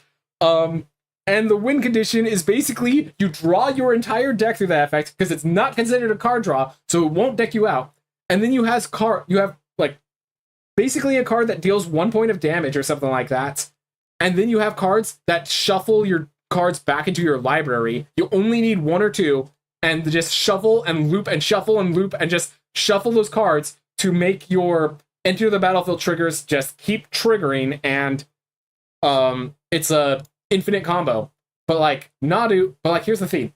One thing for an infinite combo, the problem with Nadu is it's an infinite combo. There's also a 3/4 flyer for 3 that if you kill, still draws you a card, and if they block the kill, draws them an additional card. And yeah, as you say, it seems kind of trivial to perform too, especially in Modern, where there's a bunch of cards that say, search your library for a creature card with mana value X or less. X is only 3. Put it into the battlefield. Instant speed. Called Court of Calling. I think Court of Calling is right here. Yep. Instant speed. You could tap Convoke says you could tap creatures to cast the spell. So if you already have a bunch of those 1/1 insects in play, those help you cast the spell. Search your library for a creature card with mana value X or less, put it on the battlefield. I forgot that card existed. Yep. This So that is the Nadu deck in a nutshell. I do not play Modern. Do not ask me for further understanding of how that works. I do not want to save this deck. I'm going to leave like this. I was thinking Natural Order, but that's not Modern. I think Natural Order may have got printed in Modern. Let me check. Select Timeless. Natural Order. Cancel. Right there. Not legal in Historic, Traditional, Historic, or Brawl. Legal in Modern. Yep, Natural Order is perfectly legal in Modern. They reprinted it. Yep. So yeah, I don't play Modern right now. To be fair, I never really played Modern, but like right now it's additional. People love Modern. I will state that people love Modern, but Nadu is toxic. Nadu has basically wrecked Modern for a lot of people. So now Pioneer is the main format people play. And I just stick with Standard, and I barely play Standard because I'm too busy doing drafts. So you also have Silver and Scrying? You do have Silver and Scrying. You are correct. So yeah, they have a lot. They have a lot. Magic Pope. Oof. It is still a hot day. I'm going to refill my water bottle, and then we're going to get to a second draft is my plan. When I get back, I am happy to answer any questions you guys have, or just talk more about whatever you guys want to talk about. Try playing Smash Bros. Online. When out of... Okay, so hold up. You had another thing about Smash Ultimate. I tried the online mode and competitive for Glory. Steve, it was just Steve. Oof. Yeah, so Steve, in case people are wondering, Steve has a few mechanics that were unintended that kind of break the character apart. So already, Steve is pretty strong if you lab out all of his like combo pieces. He has a few, not 0 to deaths, but if you don't know how to tech, if you don't know how to SDI properly, it will 0 to death. And or like walk you across the stage and spike you. If you're at low percents, which spike doesn't seem that bad until you realize it can build platforms to make your recovery even more difficult. Stuff like that. But yeah, 100 matches I played, 78 were Steve. I see a very big issue because that's blatant. He's top tier and broken. Yep, also add that there is a certain technique that Steve has that is banned in competitive tournaments.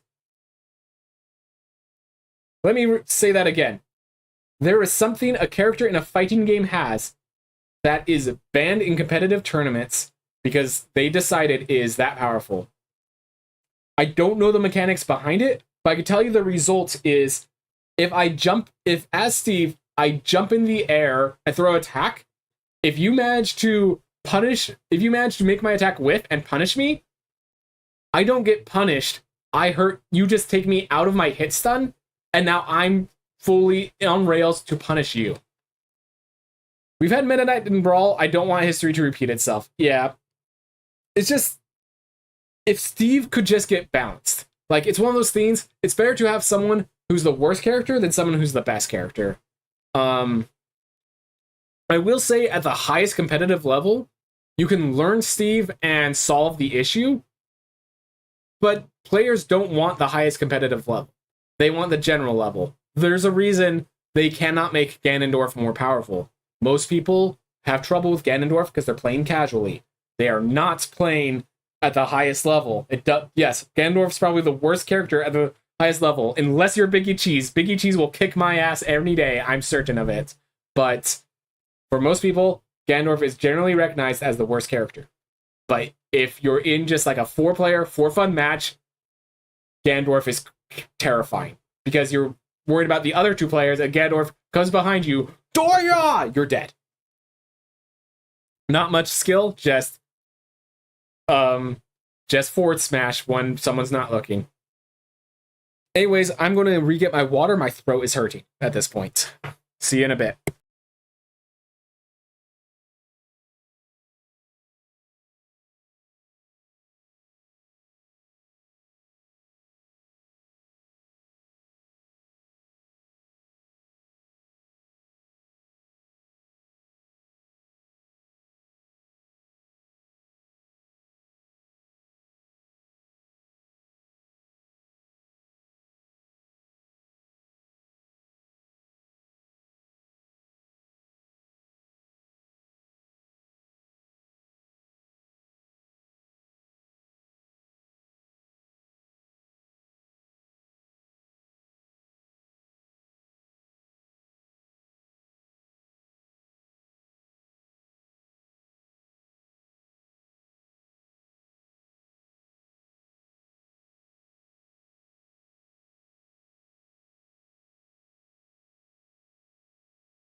Let's see if you guys can see. Good doggo. You can see her behind me a little bit. But my doggo decided to come into the room with me. Hopefully she doesn't boil in this heat. You know what? I'm going to move this fan so it's for the doggo. I want to make sure my doggo's good and healthy. All right. Ooh. All right. So let's see. I tried playing Smash Bros. Online. When out of the oh, wait, I read that. I should probably sleep. It's 1 a.m. I need to rest. See you later. Yep, thank you for coming by, Disney Unbound.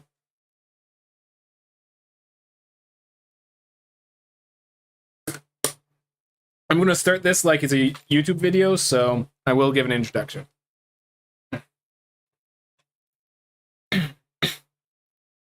Hey everyone, welcome back to Bloomborough Drafts. We still have some more draft tokens to use, and our last deck was a really hyper-aggressive mouse deck. Great way to start the format, given how aggressive I heard it's going to be. 7-0'd very easily, just because of Fiends couldn't deal with our presence. And now we get another Whiskervale Forerunner. I'm not sure I want to pick it, because we already did that deck. We know it's strong. I'm kind of interested in picking the Thornvault Forager just as something else. Also, Whiskervale Forerunner ended up being too expensive a lot of the time. Like, we didn't get to that 4 mana very often. Might of the Meek could table if we want to go Forerunners. Thistledown Playos could table. Alright, if anyone comments in chat in time to tell me what they want to see, I will listen to them. Otherwise, I don't know. I can't decide between the squirrel and the mouse. So we have more mouse synergy already in this, but we have Heaped Harvest for the Thornvale. Driftloon Coyote is just a good kill spell, but yep, we're doing another draft. Thornvault Forager or Whiskervale Forerunner. I cannot decide between them. Okay, it auto-selects the Whiskervale Forerunner, so I guess we're going with that. I mean, even if we're not another deck, the fact that this ability triggers, I like Mana Dorks. It was between those two, and I just couldn't decide, and time decided for me. Alright. Splash Portal's not very good. Or Station Mage. Tangle Tumbler. Putting +1/+1 counters on creatures is pretty nice. It's a trigger for the Whiskervale Forerunner. I are on the side of rares and new sets. Yes, the theme was there were 2 rares in my set. I think I'm going to pick the Lupin Flower Village. The reason why is very simple. The Lupin Flower Village will always make my deck if I'm white. Tangle Tumbler, it can make any deck, but I can't always get those. It makes any deck. I just think it's not as powerful, honestly. Just very different. There's not every deck can get that many tokens. And this just, even if I'm not mouse, like this goes so many different directions. This goes in every white deck. So click that. And then I think, so we can go Hearthfire Hero, which just keeps pushing us down that red-white aggro path again. We can make it more interesting. We can grab Warden Elder and say we're just going to stick with white for a little while and see where that takes us. Oof. I don't think anything here, like, Polywop's very good, Warden Elder's great, but I don't think anything here says, hey, you can't pick mouse right now. So I think I'm going to just stick with a mouse for now, and we'll be told otherwise later. Hearthfire Hero, just like in that aggressive deck, if we end up in that same deck, it's very insane. Vigilance and Reach, and it's a trigger for Valiance, which is awesome, and it's playable no matter what we do. Okay, I don't mind the short bow, and I appreciate it. I think it's good enough, because Hearthfire is not just only the mouse deck, but only the aggressive mouse deck. Alright, Mabel's Medal, +2/+2, and +1/+1. Great if we're mouse, and also good generally. Strike Force, flying, double strike, vigilance. I just realized this is only, for some reason I thought this was double white, but I guess it makes sense because I didn't play in my other deck. Intrepid Rabbit, we could start going with rabbits. Yeah, I think we're going to just stick with white for now, and just good white cards and move our way down. I think because we're going good white cards and not specifically aggro white cards right now, I'm going to pick Strike Force over Mabel's Metal. Mabel's Metal is great because it's a combat trick and double Valiant trigger, but that's only really good if we are doing, that deck. We only have one mouse right now, or one mouse. Yeah, I said that properly. So let's get that. And where's equipment pretty well as well. Yep. Blacksmith's Talent again. So Blacksmith's Talent is an option if we want to go hard down that rope. We already have a short bow, so that would be 2 equipment. Nettle Guard is, hey, let's get a mouse that also is just a good early game play. And Wax Wane Witness. Flying Vigilance, wherever you gain or lose life, gets +1/+0 until end of turn. So that's pretty... this card is very much 4 mana, stop their aggression. That being said, I think we want to be a bit more aggressive ourselves. We already have a short bow. We already have some stuff. Nettle Guard is a great cat. It's a mouse. It actually is even greater because it works with our synergy stuff. All right. Carrot Cape, Rabbit Response. All right. I think it's time we start. So Carrot Cake isn't the best card. Rabbit Response doesn't work in the mouse deck. We saw how that worked last time. I think this is time to pick Blooming Blast and say, hey, we're now leaning towards an option of red, but now we're white focused with red. We're going to see how that works out. All right, Bravekin Duo. So again, I do like Crumb and Get It, but I overvalued it. And this card is 1 mana, 1/1, tap 1 tap, bump a creature, trigger Valiant. That's amazing. And it's a rabbit and a mouse, so if we end up going towards rabbits, it's still a good card. Alania's Pathmaker is a good red card, but I think we try to force white, and if the same way last time, if we could go mono red, we do it. This time, if we could go mono white, we do it.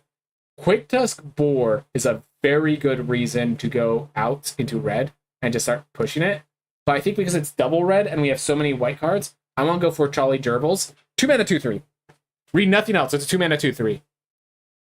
Yep. Hamster Citizen.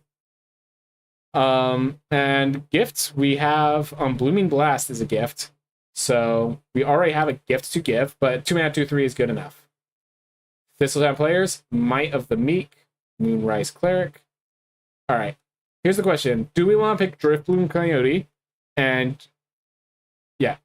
Oh yeah, Elvish Warrior for single mana pip and upside. Exactly. I'm going to go with Shortbow just because that guarantees this equipment that allows us to go very controlling and very aggressive simultaneously. All right. Tangle Tumbler made it back around. We do not have enough tokens, I think. Yeah, we have 0 tokens right now. So I'm going to pick the Thistledown players because it can attack and untap cards, which triggers the Valiant stuff. Roughshod Duo. All right, sounds good. Just a decent aggressive card. Wax Wane Witness. I'm going to pick it this time because flying is a way to finish out games, and it's just a good card if we want to be controlling either way. For another creature you control flying dies, return another creature card with mass value from your graveyard to the battlefield. Fantastic. So this makes it so that I now have a good reason to go with a few flyers, and it allows me to have this is going to be more mid-range than hyper aggro. That is what this is telling me. And I think I'm getting the cards for it. Note that I don't even have to be red. We don't even have a good Roughshod Duo. See both are short bows as sticks. Did I say stick? I can't recall what I refer to as sticks, but I'm assuming it's the short bow. But yeah, this one we already have a flying creature in a Moisture Veil Forerunners and Strike Force. So we already have good reasons to pick that. One thing worth noting is we have only 2 drops right now, so we do want to pick up more early game. But I'm not going to worry about that right now. Gift a tapped fish kill spell. And we have Jolly Gerbils. So I think this is the pick. I do like Blacksmith's Talent, especially with the 2 short bows, but I'm not so sure. One Parting Gust. Yeah. It's very nicely cuts white in the pack. And yeah, okay, so the last one cut white, so we're pretty... Okay, that's actually a question. Do I think I can pick Blacksmith's Talent? No. So, as you're saying, it's removal. I was thinking I take Blacksmith's Talent and this tables because I'm cutting white hard enough. But I think I just hard cut white. I think I don't want to take the risk here. All right, Mira Trash Tactician. I think that's a little too far out of our way. Mudflat Village, I might pick on the table, honestly, because we might not even be red at this point. I think I'm going to, yeah, I think we're going to push for mono white and see how it pans out. Intrepid Rabbit is great. It's a rabbit if we head that path. It ETBs and pumps my cards, triggering Valiant. And it's just a great aggressive card. 3 mana, 3/2 pump.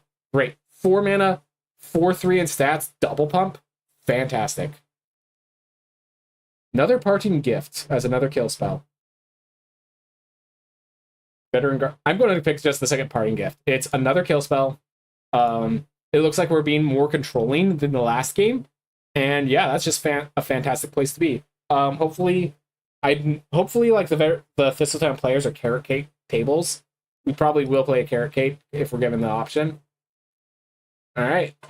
Waxwing Witness is perfectly fine, and 9 of red to dive into it. Would love to see a 5 mana white flyer. Yeah, honestly, we might just pull out the red and go white with a little blue. I could see that very well. Phineas Ace Archer or another Lupin Flower Village. Seapot Squire is not bad. Storm Splitter, I think.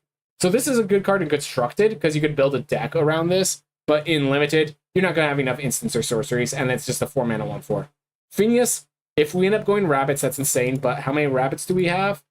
2 rabbits. Yeah, I'm going to pick the other Lupin Flower Village. I am very enjoying, like, if you have, we seem to have our color open, and this just basically says, hey, here's a land that's also not a land if you don't need it. And it becomes a creature. It sacrifices to search your library for a creature. Hey, look at that. 5 mana, big old flyer.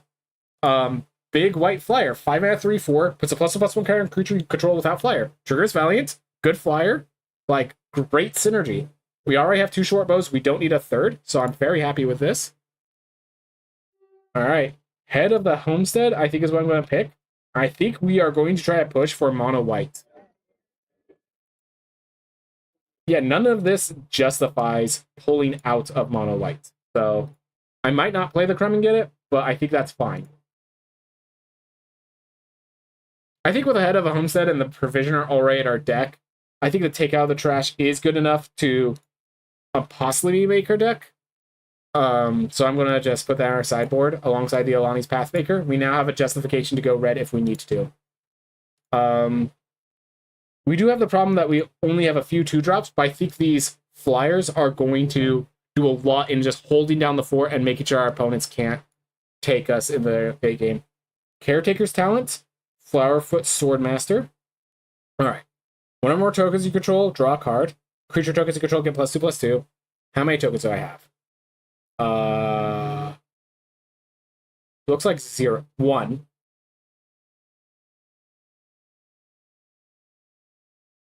2. I have 2 token cards. So, I know this sounds insane. I think Life Crew Duo is the pick.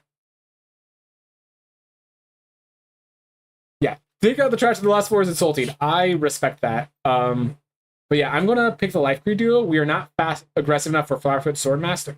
No, we're aggressive enough for Flowerfoot Swordmaster. We're aggressive enough for Flowerfoot. And it's an offspring, so it does have, if we pick up token cards later, it works with that.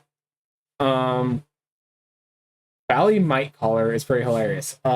Is this deck now available for Rabbit Response? I think it is. I think we have enough rabbits. Yeah, the fact that the 1-drop is not a 1-drop is pretty awesome. That's also a 3-drop. Yeah. Baron Guardmouse. I think I'm gonna grab the Rabbit Response though. How many creatures do I have? 14. Hey, we have as many. Last time we were like, we need more creatures. This time we have enough. I think we are very much a more mid-range deck than a control deck. All right, Doggo wants out. I don't think any of these cards are worth pulling out of white. I'm going to let my dog out, and this Carrot Cake's going in our deck.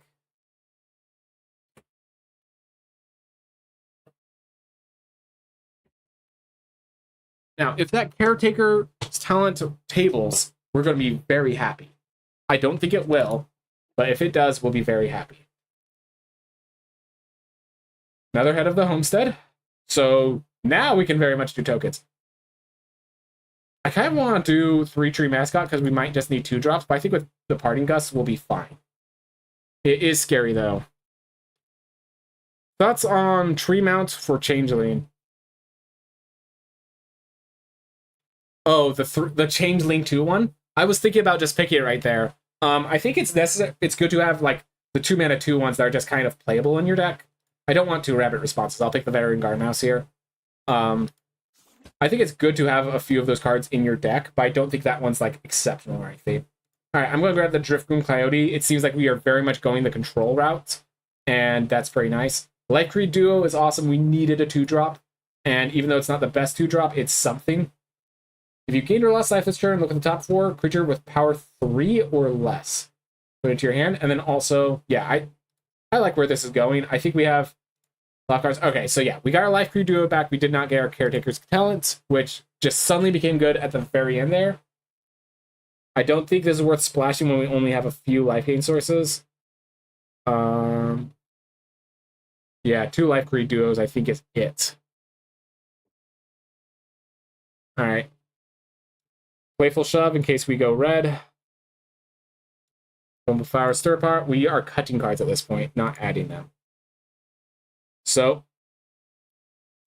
yeah, we might play that 3-tree Scribe just because we need. I'm not sure we need 2 drops. We are very much the mid-game deck, so we probably don't need to we don't need those.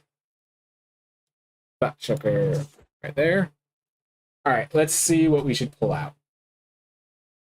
So I think this is a deck where Crumb and Get It doesn't really fit. It is a combat trick, but it's a really aggressive combat trick. I don't need that level of aggression. Carrot Cake is just a 2-mana 1/1. What am I doing with my tokens? Yeah, I think the card that would have justified me being in tokens is not here, so Carrot Cake does not make sense. Intrepid Rabbit, Exhaust Savior, Strike Force, some players. All right, 43. All right, I'm going to go down 1 land, not 2. I'm going to go to 16 lands, not 17. I'm not going to 14 like last time. We actually have 5 drops in this deck. Our 2 drops aren't massive. But, like, note something. We are mono white. Unless we really think that these cards are worth playing. 1 trick out the trash. So 2 kill spells and Alania's Pathmaker is what we'd be pulling in. We are already cutting cards. We have already 2 kill spells. We did not get a Banishing Light. That's actually pretty bad. All right. So let's see, what is the weakest cards here? Also, yeah, so our curve, we have 21 creatures, so I think we want to pull out creatures, not other cards. Let's see how Operation Take All the White Cards works. Well, not to see a Banishing Light. Yeah, no, I don't think we saw a single Banishing Light on the way. I think... Let's see. I think the Star Charter probably gets pulled out. Like, we have Life Creed Duo to gain its life, and I think that's it. Yep. So I'm going to take out the Star Charter. So that's 1. And the question is, do I get rid of the head of the Homestead or the Veteran Guard Mouse? All right, let's count how many triggered, not Valiant cards, triggered through Valiant. 1, 2, huge. 3, 4. All right, so let's see. So yeah, 1. Okay, so first repetitive triggers 1, 2, 3, 4. So that's pretty good. Then initial triggers 1, 2. Yeah. I think because I already have enough Valiant cards, I'm not the strongest Valiant deck. I think I'm going to take out a Veteran Guard Mouse. I think the Wax Witness does a lot of the job it wants to do. And I think Flying is more imperative. And if we have Valiant triggers, we want to use it on other cards. Believe so, yep. All right. I feel confident about this deck. We do only have 4 2-drops, but then we have 4 really solid 3-drops. So 5 2-drops effectively with Firefoot Swordmaster. Yeah, two. Yeah, we have 1, 2, 3, 4, 5, 6 early game drops. And then honestly, I kind of count the short bow as a 2-drop because it's going to come into play and then just like very quickly get put on something. Vigilance, Reach, and Trigger Valiant. Like, that's pretty potent. Wax Witness I like, even without Life Reduo. Pillarfield Ox, that can swing in freely. Like, always hit. Like, can't be blocked effectively and blocks all the time. I think that's going to be how this deck closes it out. Definitely our lack of... what even is the word? Our lack of removal hurts. I do not think this is as powerful as our previous deck, but the consistency is there. No, the other deck was also insanely consistent. I do like this deck. I do think we're going to get 7 wins, but it's not going to be a 7-0, blow everyone out of the water. It's not even a joke sort of theme. Opponent goes first.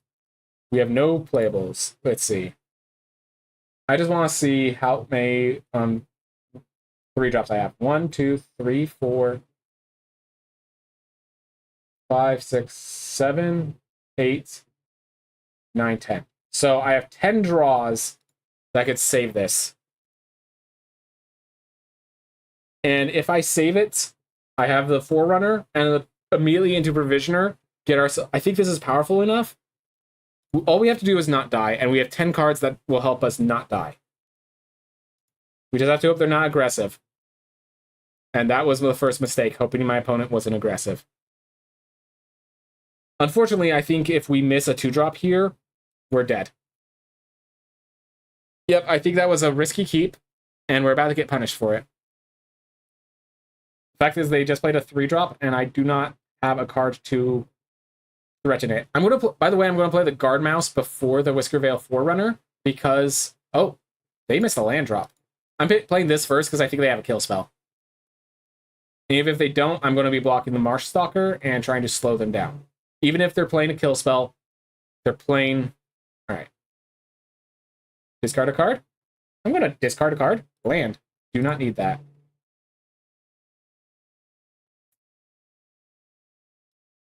Let's stop the damage.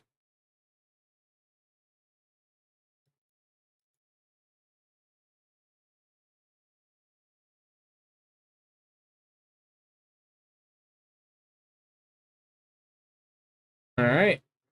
Creature you control gets +1/+1. Put on the Swordmaster, and it's a 3/2.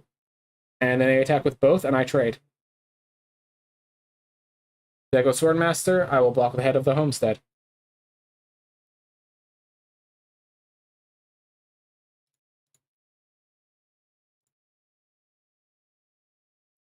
Appreciated.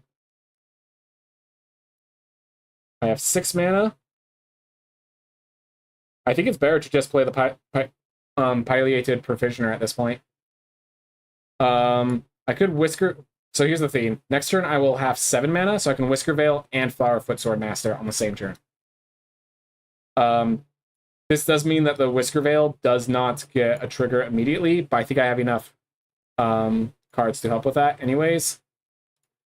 I'm not worried. Alright, this is my attacker while these guys block. So now we have turned the game around. Veteran Guard Mouse. Respect. So my opponent, it is worth knowing, has mana issues. So we need to kill them while, like, there has 4 good cards in their hand. Is basically what I'm saying. Alright. So yeah, if I can get a Valiant trigger, Whiskervale Forerunner will take over this game. If I don't get a Valiant trigger... Alright, so they're going to eat it with a Driftwound Coyote. That is the correct play by them.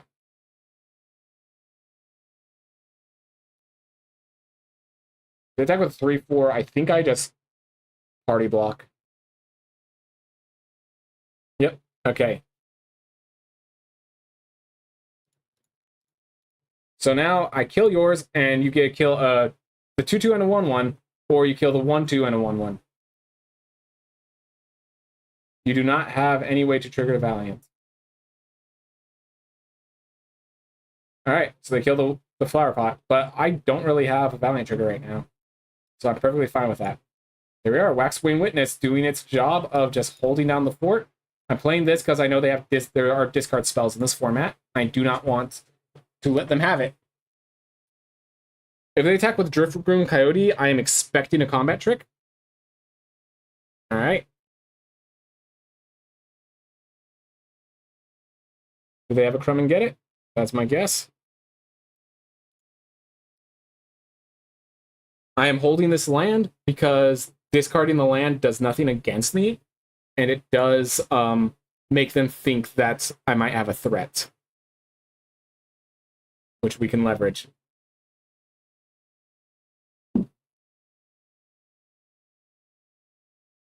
Glide Dive Duo. Alright. I'll block. I'm not afraid of your combat trick. Alright, so if I attack with both, they block, and that just trades nothing, and then... Or they double block, kill one. So if I attack with a Pilot, yeah, there is no good attack here. And I'm holding these up because this allows me to discard if they have that discard effect and holds them back. And there is no way we can use 8-9 mana. This deck does not have that capability.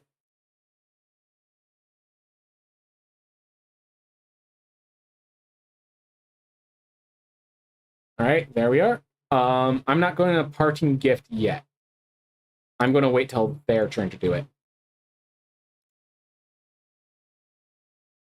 But yeah, I'm going to probably Parting Gift their Driftgroom Coyote to get my creature back.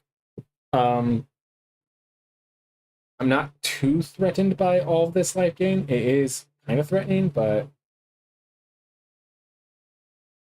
as much as it could be. This also gives us the opportunity to just kind of hold the board.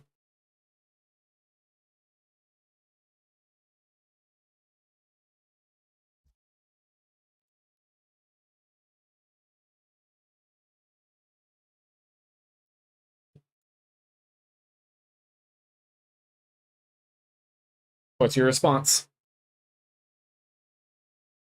And yeah, we love the gift because Jolly Gerbils is drawing us a card off of that as well.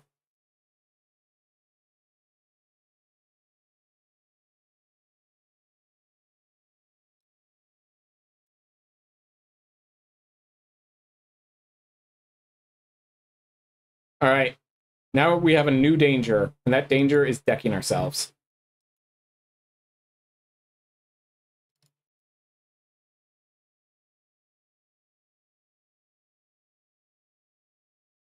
We have 20 cards left in the deck.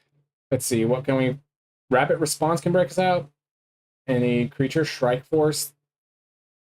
Metal Guard, Life Free Duo. I think a lot of the cards that break us out of this lock are unfortunately...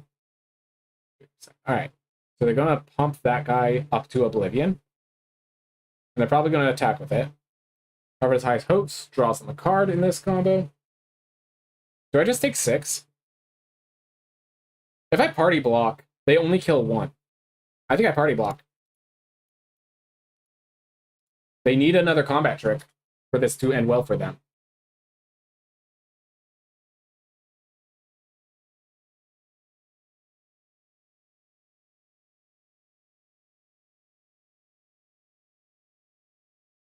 Alright. So, let's see. If I turn it into a 3/5 and attack, I can kill the Glide Dive Duo. If I target this, I get more creatures out of my deck. The question is there a creature? So first of all, I have one that brings creatures back from my graveyard. Any other creature that's worth noting? If I pump the Whiskervale Forerunner, I think the answer is no.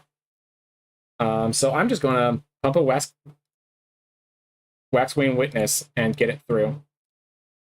I think right now this is not a matter of creatures on the board as much as it is how we get damage through the creatures already on the board. 4, 5, 6, 7, 8, 8, 9. Yep. Glad I did take out that one land. That was very valuable for me. But yeah, the important part about flyers is when you're in a spot like this. All right, so straight up, they have the +3 +2/+1 card. That is just guaranteed. So do not get blown out. That's the first step.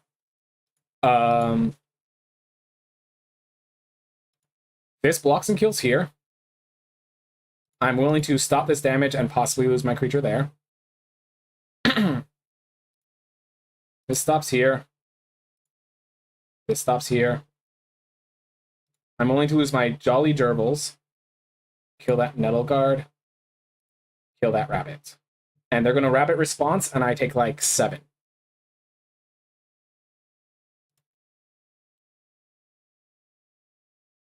There it is. I saw that coming. And I blocked accordingly.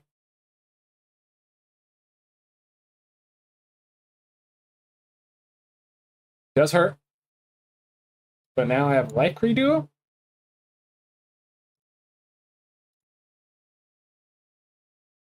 Strike Force. On the battlefield. Gain a life. And I think I just leave that there at 1 card. I didn't see if they surveilled it to the graveyard or not.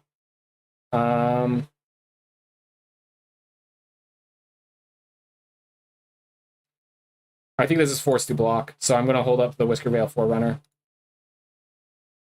Math is for you. And guess what? I'm really good at math, so I think I was fine. They have to have another Rabbit response here for me to be in trouble.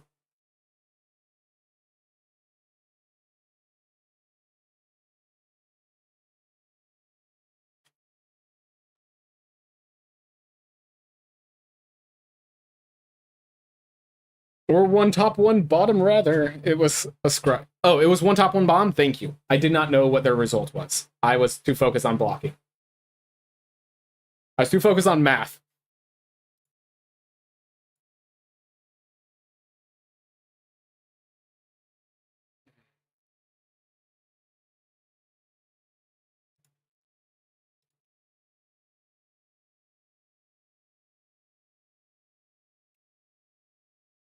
Whatever they scried to the top, it was not enough. Because I did not attack with that, I guess. Yeah. Ooh. And yeah, once I get that, I gain a life. This thing attacks for 3. This thing just swings in to see if they're scared of a combat trick. And yeah, I mean, that could bring back Jolly Gerbils if it dies. Flowerfoot. Yeah, no, I was in a good spot. Opponent did well, but just, as I said, I'm good at math, so when math is for blockers, I'm fine. And that's the thing of the meta, just knowing that a Rabbit response, just by the way they were playing, it was very clear they had that card. Rabbit response is a good card, but it's also a predictable card because it's good. Because it's the way that the deck wins.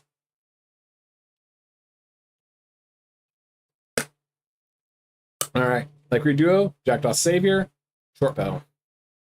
Get myself a good old Flying Reach. Flying Reach and Vigilance. What more could you ask for?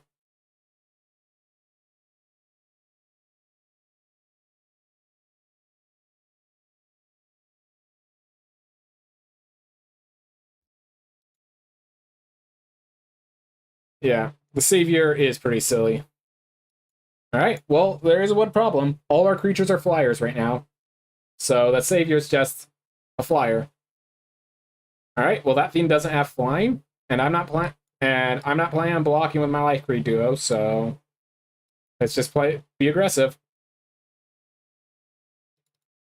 So what I can do is I could short bow up the Life Creed Duo and hold up saying, hey, I can block this Bonebind Orator.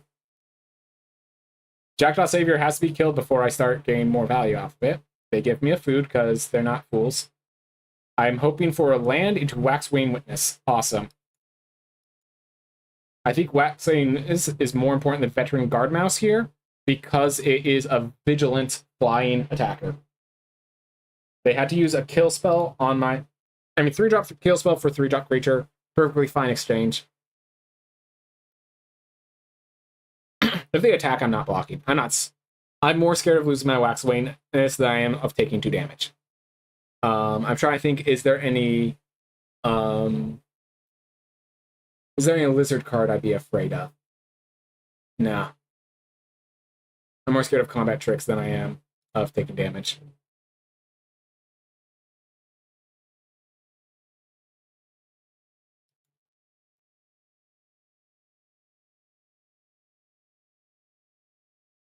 Alright. So they left their mana open. I'm expecting... So the card's called High Stride. It gives a creature +1/+3 in reach. So I'm not attacking with my Life Creed Duo. I want to see if they... Alright.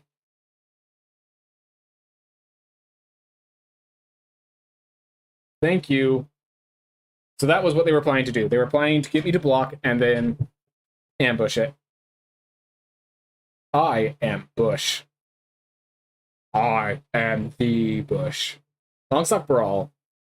Aw, I was going to say because of that +1/+1, I gain a life and it gets 3, but that's not how the stacking trigger works. Alright.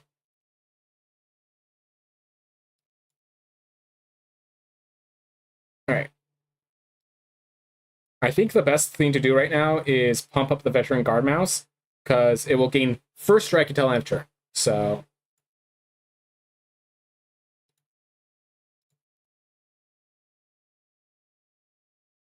I do not need another Life Creed Duo right now, I do not think. And now it has Vigilance. So first strike, Vigilance, Reach, 5/5. Have fun.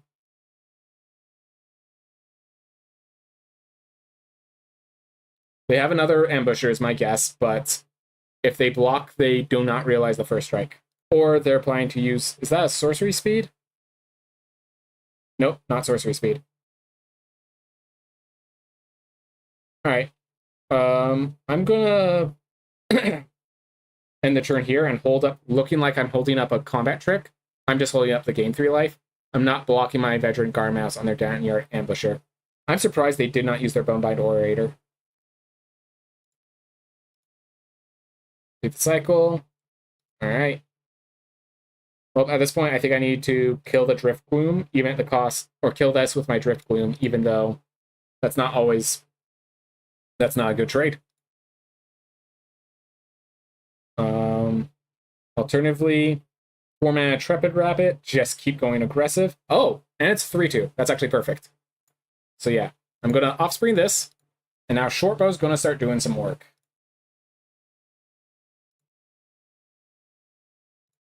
Looks like there's no stops.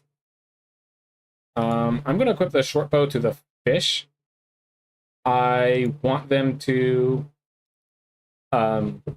basically, I want to block with the fish before the Life Creed Duo, is the general argument there. Downwind Ambusher, definitely... So the thing I just realized is if I block here, second Downwind Ambusher gives it -1/-1 and keeps it alive. But, and like, well, that card is good.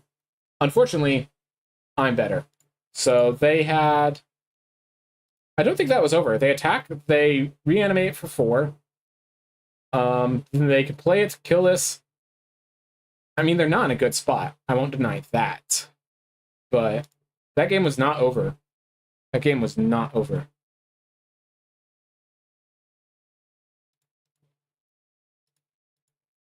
All right. Keep it moving. Keep it good. All right.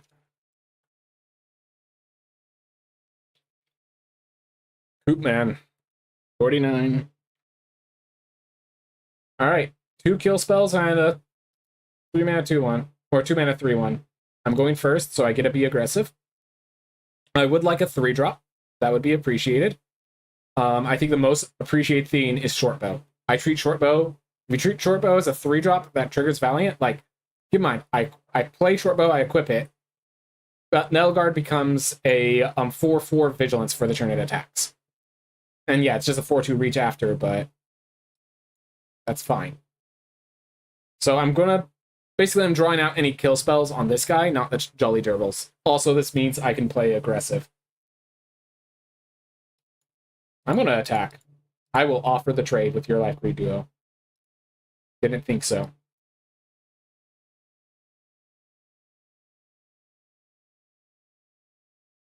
All right. And now I have 2 kill spells that draw me a card. They do gain life off of Life Creed, but I don't think that's our issue.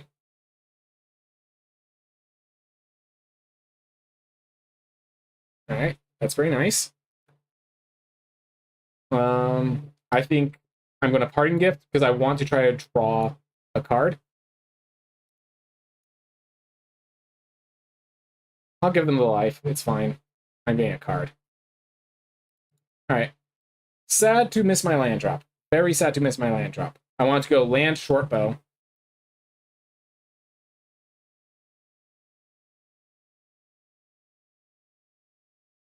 Even if they kill my Jolly Gerbils, I think the part it did its job. 2/3 drew a card. Now possibly going to take a kill spell. Black-white is very life gain centric, so this life gain duo could be valuable, but all of those life gain rewards, require the reward card itself. So now we have a 2/3 flying Death Toucher. All right, so here's the problem. If I Party Gust this, Nelguard cannot get in. But then Parting Gust it does allow me to draw to possibly get a land. I don't think that's worthwhile. I think whenever you gain or lose life, so this will allow the life, if they gain life, this will allow Life Creed Duo to attack safely through me. That being said, not drawing this land hurts. It hurts a lot. I can't attack with Nelguard into that, and it only gets more difficult. Thistledown players just play a 3/3 past the turn. I think that's my best play. Because what this will do is I can attack with Nelguard and Thistledown players. It will untap the Nelguard and make it into a 3/3, and this actually allows me to be more aggressive. I do not deal the 4 damage this turn, but I am now pressuring even through the fish. And this Moonstone Harbinger, while it is giving them a lot of power to attack with, it's not giving them health. And that's the important factor. And Daggerfang Duo is fine, but it has 2 health, so Jolly Gerbils is happy going in.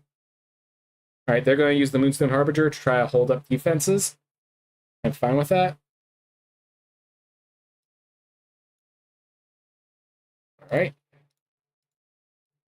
Untap target non-land permanent. So yeah, both of these are trades, but I'm happy with the trades. And then my Wax Witness, I think I'm happy to trade it with a Life Creed Duo. So I'm happy with what happens here. Yeah, I will happily trade my Waxwing Witness with their Life Creed Duo and then Parting Gust the Moonstone Harbinger so that my Waxwing Witness can get through.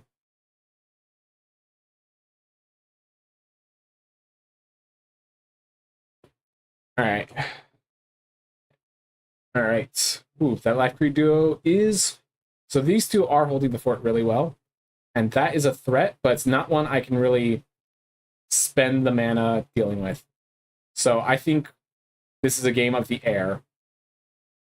With another Waxwing Witness... Alright. So I can short bow, equip, turn that into a 3/3. Oof.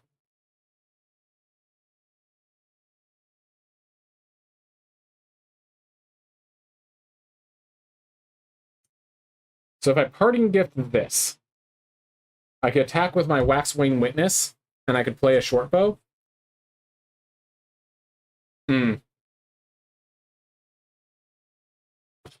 This is difficult. I think my main signal is that I only have so many kill spells. That is why I'm taking the path I am doing now. I want to save my Parting Gift for one, not just, like, yes, I'm losing out on a card draw, but I want to save my Parting Gift for when I really need it.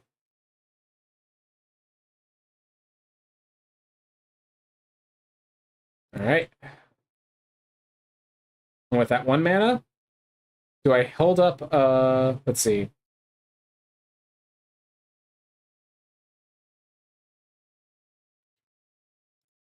I think this is the better play.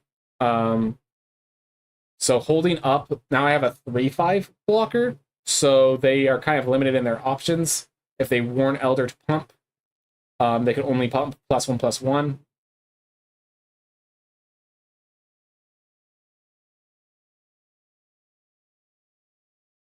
All right, awesome.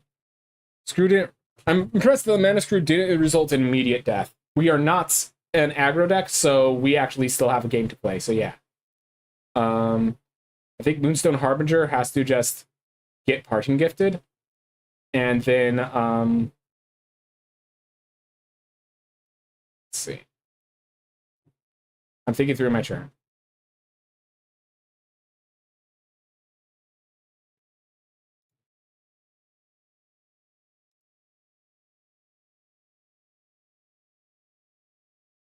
They are holding up some sort of trick. I'm gonna wait for them to try to blow me out, and I'm gonna return the favor.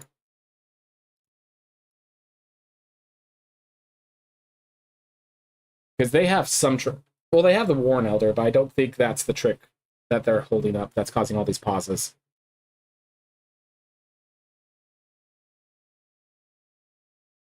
Nocturnal Hunger. All right, perfectly fine. All right, so they use their kill spell at the cost of their life. All right. So if I play a Waxwing Witness, I think that they are put on the back foot. Otherwise, I could short bow and hold up a parting gift. I think I want to do this. Because again, that parting gift is my last removal spell in the deck, as far as I'm aware. I don't want to use it unless I need to.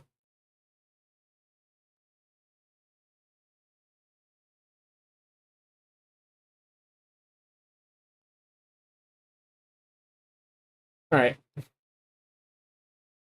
They surveilled the card to the bottom, which is good. 25 to 24. Okay.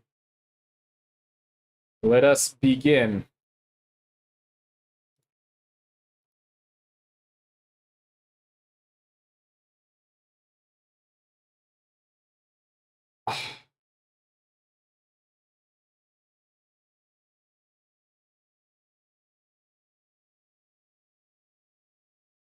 All right.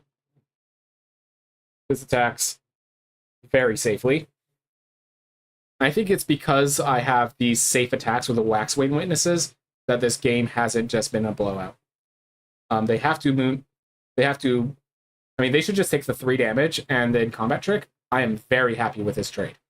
I'm very happy if this ends up being a trade. They don't have enough mana to activate Warren Elder. Their alternative is they need to have a combat trick in their hand, which is still 1/1s. Mabel's Medal. All right. So I failed on the trade, but I still have a pretty good board state. The card is a random card. They surveilled with Starlit Soothsayer. So I'm of the impression that this is a land until proven otherwise. It is a land. And they have a rat squirrel they can pull out with Death Touch. So that is something. No denying that. All right. So their best play is to pay 4 to pump their team and attack, and I'm going to block accordingly.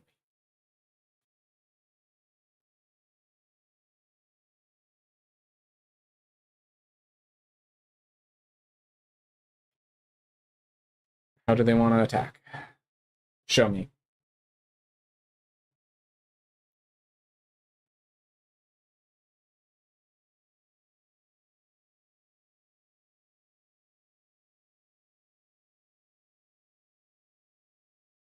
I am very happy with this offer.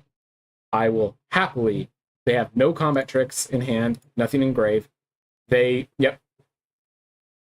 There is no good attack for them as far as I'm aware.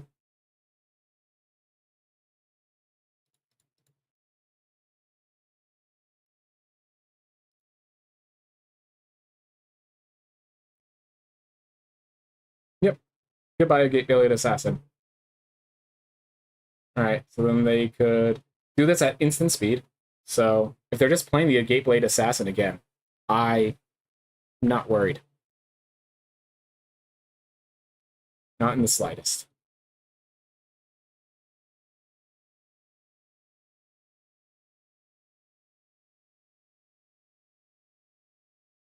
All right, so now they mill two. All right, they keep it on top or not? Please put it on top. Okay. How do you feel about drafting March of the Machines? I have no idea what the set has. So whenever I go into a set that I don't know, the first thing I do is look it up. I'll be honest. It's just you need to know what the format has in store, you know? So I'm gonna, I think, playing the Piloted Provisioner, and it still can pump the Whisker Veil and make that a threat. And then we just equip the Wax Wayne and we offer that trade once more. Yeah, I like it.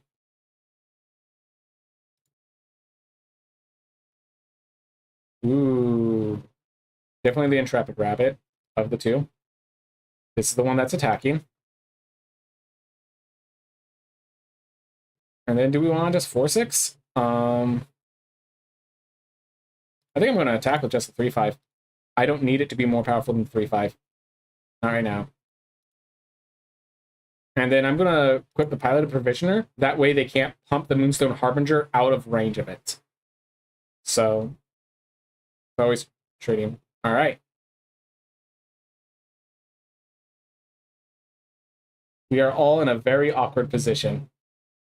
I only have one kill spell, so I can't really do that.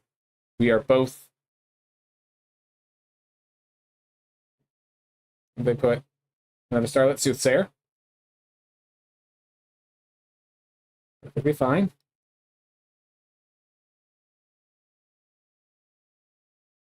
All right.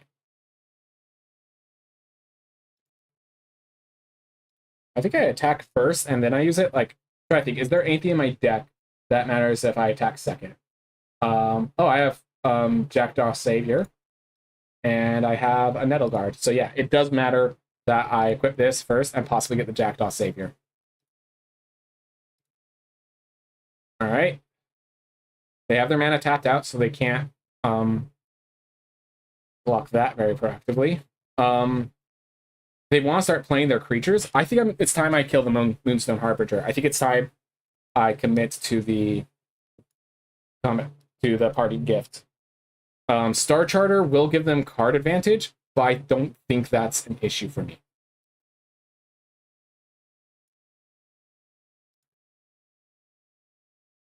It's your end step, and this is anytime you gain a lose life. So we're killing that right now. Solve. All right. Do we just want to attack with all? I think that's a perfectly reasonable response. I'm not going to attack with that.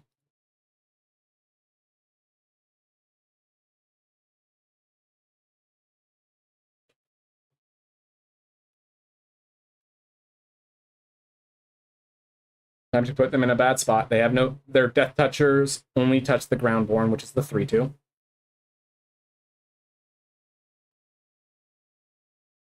There's certain things you chalk to experience in a mature draft format, like what cards moved from low to high picks based on the meta. Yeah.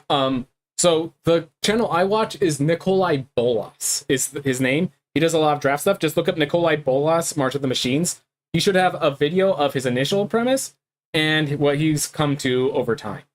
And I think those two should help you out. Should help you out well. I really do not like my opponent's block here. Like, even if they see it as I'm trading my Intrepid Rabbit, they should expect something. So 1, 2, 3, 4, 5, 6, 7, 8, 9. Is it worth bringing them to 6? Then they'll 1, 2, 3. Yeah, I'm just going to take this trade. Perfectly fine. And that should probably signal to them that I have a trick by the fact that I didn't play that first, unfortunately. So yeah, I would look at Nikolai Bolas's because you need to know what the format is, you know? Do they just have a second one? Yeah, they just had a second Moonstone Harbinger. That's great. That's real great. Always like that, you know? How about them apples? Alright, so my opponent's at 19 cards, so we can really loot and mill and all that without too much worry. Wildlife Green Duo and Surveil 1. Kept it on top. There we are. Jackdaw Savior.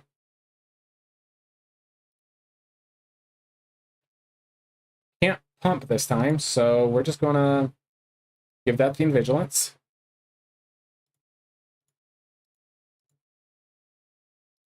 We're gonna attack for a ton. And if they kill anything, I get my creatures back. And if they don't block, I'm gonna Rabbit Response and just kill them. So hopefully they block. For their sake. Alright, they're blocking. Double block, and that's 5, so there's no reason to pull my trick out. Perfectly acceptable. So they're playing around the Rabbit Response, but I'm perfectly happy with the results that have occurred. Alright. Intrepid Rabbit. And... oh, I could bring back the Waxwing Witness.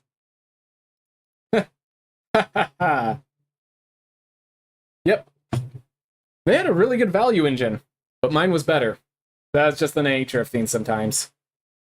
Yeah, those Moonstone Harbingers did really good at just holding down the line. I did like that I held my ground and just waited for the parting gift moment. Given how their deck was coming out, probably the parting gift was usable earlier on. I will state, if I didn't have the flyers, that game, whoever had the most flyers was winning that game. So them being bats was pretty tough, but those Waxwing Witnesses saved me. So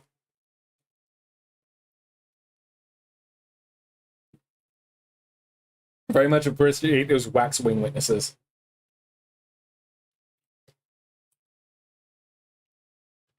All right, come on, let's finish this up. So I will be stating I am talking a lot less because I have I've been talking for a while. My throat's starting to hurt. It's been a while since I've streamed, so 3 hours of talking is a lot. All right. 2-drop. No 3-drop currently, but we'll be fine. We have now 4-drop into a 5-drop. Okay, that is scary. Yeah. Raccoon Rallier is a really good card because it's for the Raccoon decks. It helps with the Mouse deck. Any aggressive deck likes it. Savors it. All right. Need a 3-drop here. I'm not going to be playing a parting gift on a Raccoon Rallier. I will wait and play the Waxwing Witness and just try to hold the fort. All right. They're going to tap it to try to give it haste, is my guess. This is worth parting gusting. I think this card has the ability to just constantly blow out people, and I do not want to wait around, and this keeps my mana efficiency up, which against the aggressive deck is very valuable to have good mana efficiency. So, yeah, that's kind of my plan there. So they have mostly black, so they're probably going to have a lot of kill spells, unsurprisingly. And they've only dealt so much damage, so I'm feeling pretty confident in how things are going. All right, that being said, those are 2 really good kill spells. They have a Saver, is my guess. Yeah, they were past all the kill spells, and they made sure to take good advantage of it. Red-black kill spells, and then just also the other effects. If they attack, how do I want to block? I think I block the 3-2 on the 1-1, and then both the 1-1s on the 2-2. Or they'll take out the trash, and... do I kill the Raccoon? Do I double block the Raccoon, or do I just block the 1-1? I think I want to do that.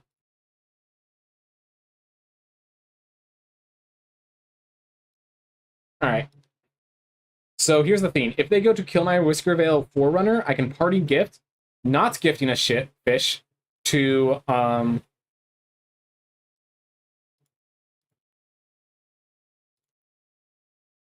yeah. I will not gift a fish. I will parting gift to just bounce this if they go to kill it, to keep my Forerunner up, and to, you know, make sure they can't kill it. We have both run out of cards relatively quickly, so we're in. I think I'm in a good spot because of my deck's density. That's not how you play that card. Oh, you're killing the 1/1. What you're supposed to do is attack, and then I see what they're doing. They're doing they're attacking that way. Got it. All right, we're gonna blow out this way. So, gift the tap fish, exile that. The Rabid Gnaw disappears.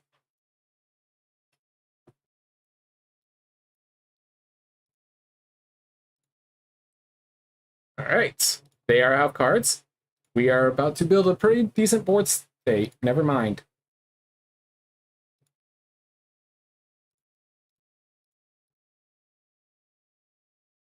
And I think this hand is more better in my hand as a threat of possibility than as a card in play. So I'm going to keep it there for the time being. There is some cards a counter, but I'm okay with that. Let's see. Nope.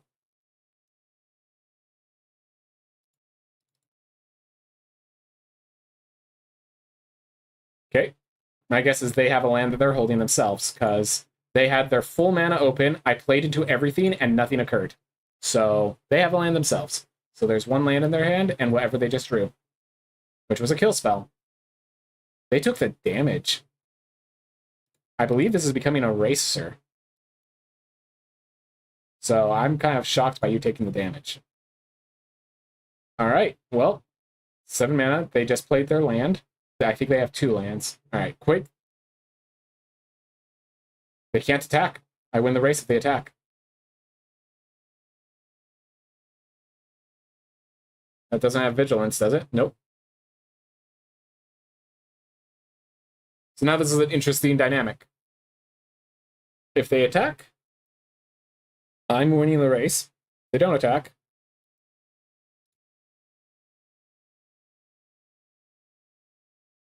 all right, awesome.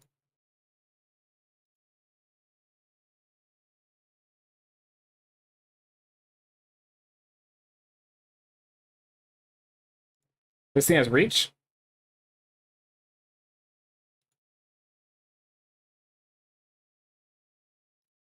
So the best card is actually Bravekin Duo, I think, because that turns that into a 5/5, so it could start swinging in.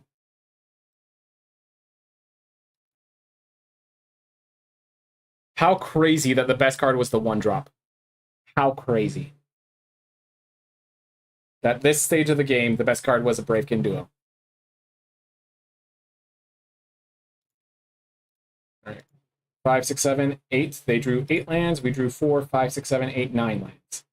So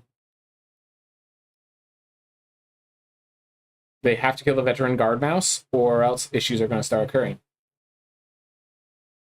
2 blocks. I mean, you know how this is going to end. Relf Scorch. It's fine.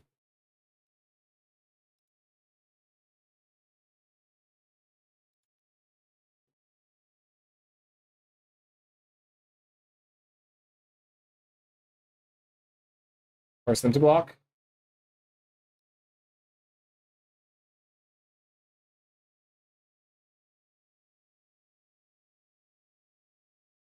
That is not lethal. It's the rabbit response lethal. 3, 5, 4. They have to block there. They take 1, 2, 3, 4, 5, 6.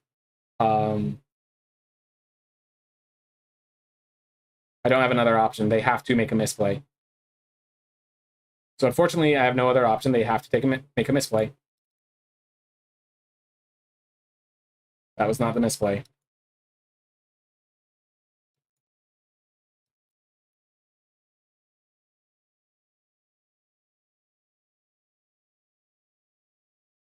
Well, that happens.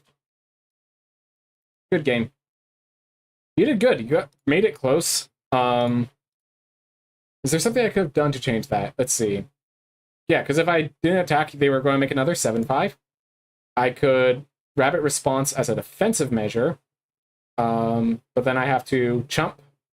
This gets killed. This survives, but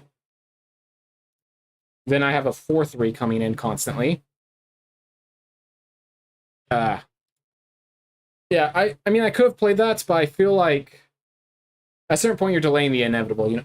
Oh, but I got the short bow, so I could have turned mine into a 3/4 to block. Oh, so yeah. Okay, using the Rabbit Response defensively was the way I win that game. So I made a mistake. I actively made a mistake, and I see it now. All right. So yeah, if I use the Rabbit Response defensively there, I could have won. Because what would have happened is I would have killed that. I would have lost my 3/4, but I would have kept the 2/3. I would have gone that short bow, equipped it, had a 3/4 with Vigilance, swinging in. I can block the 4/3 and all that.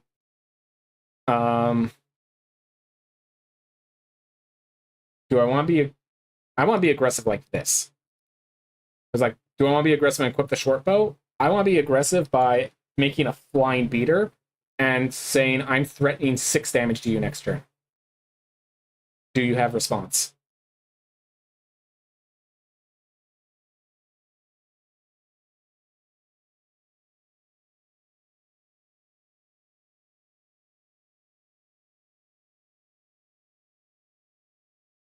So yeah, my opponent's going to be more on the late game side, so I do need to kill them eventually. Bind Orator. Hunter's Talent. There's the card that they wanted to see. Good job on their part. Land, please. Thank you. Do I want to trade that? Nah, I think that my Nettle Guard is better than that. So I'm just going to play Waxwing Witness and pass the turn. Yeah, because I have the short bow in hand, I think the Nettle Guard's more valuable. So I'm not going to do that. So Hunter's Talent. Ooh, they're going to Dream do my Waxwing Witness. Oh. That has reach? Okay. Do I party gift that and just move on with my life? I can party gift, attack for 6, and then say you still don't have answers.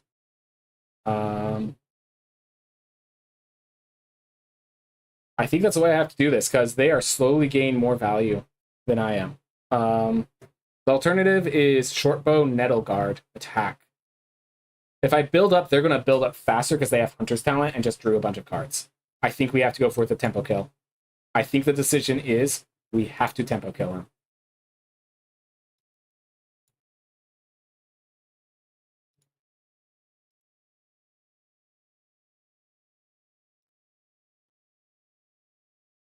I could have considered just equipping on the Waxwing Witness as a way of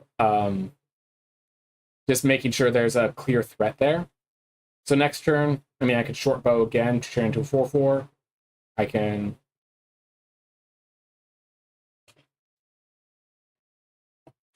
All right. Bringing foods. But they don't have blockers for my reach.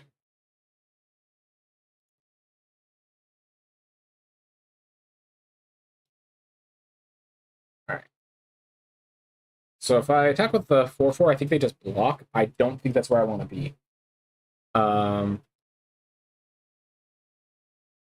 think this is a better way to do it this turn. That thing does have reach.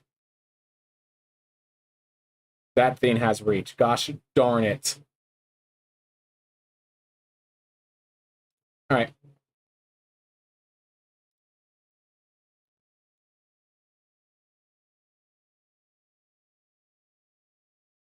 Double block. Do I want this to happen?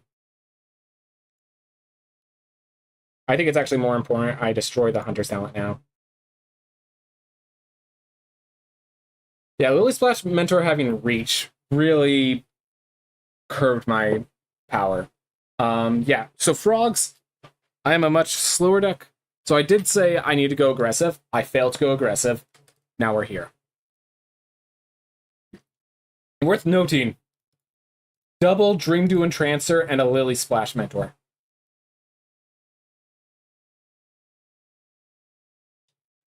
Opponent is wild. And they're still... Oh, I just realized they just keep tapping down their Orator, so they have constant... So, let's be clear. Opponent has infinite... The game's... I think this game's already over, unfortunately. That does help, though. Oh boy, does that help.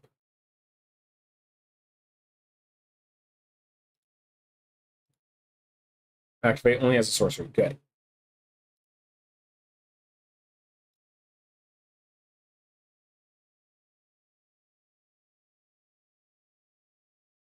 Both?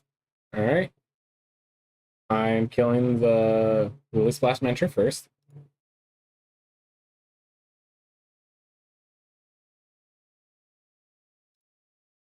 I need to stop them from bouncing their things.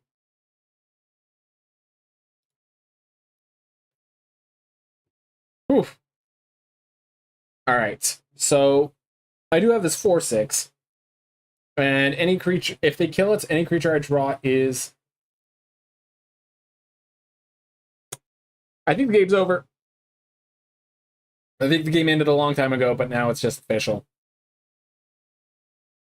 I'm going to keep playing because there's still some hope, I think. But yeah. This is not a good spot. Not in the slightest. They have Hunter's Talent for any creature they can kill. Honestly, if they just start using that 4/2 and blink their Dream Doom attack Enchancer to tap down my creatures instead of theirs, so instead of drawing cards, they just... Yep.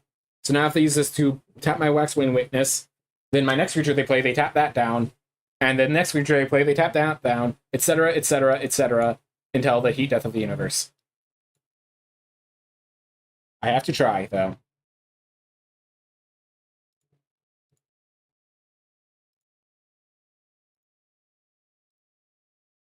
We're going to do it this way because we need to block the Lily Splash Mentor and make sure they can't offer that trade more than we have to go through. So this forces them to bounce the Dream Dew Enchancer to get through in the first place, which means that there is a bit more time. But yeah, I think at this point the game is over. Lily Splash Mentor with Dream Dew Enchancer might be like constructed viable combo. So to have it in limited is insane.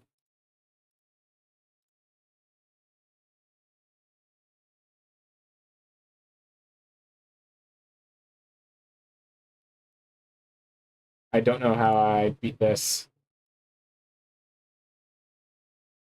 I'm going to keep trying, but I think the game's already... Yeah, I said the game was already over like 2 turns ago, but yeah, I just have a habit of I always want to see if someone makes a mistake.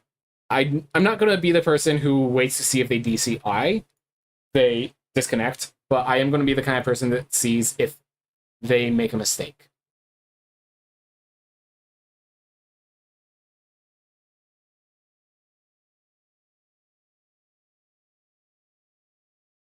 Ah.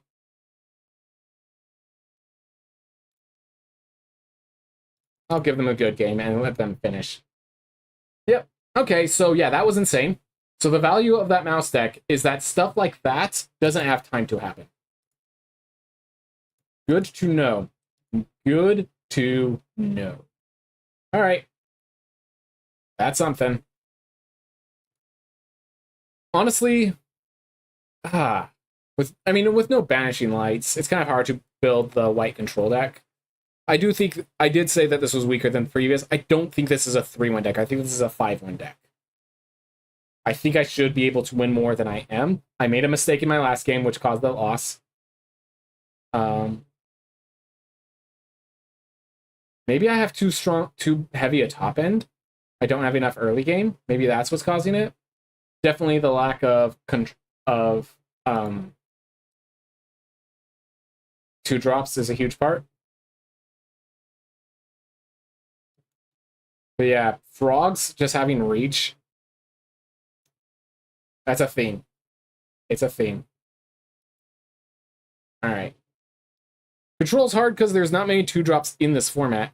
Oh, really? Huh. What we work with this draft? We are working with mono white. Mono white. And it looks like 2 of our deaths will be to frogs.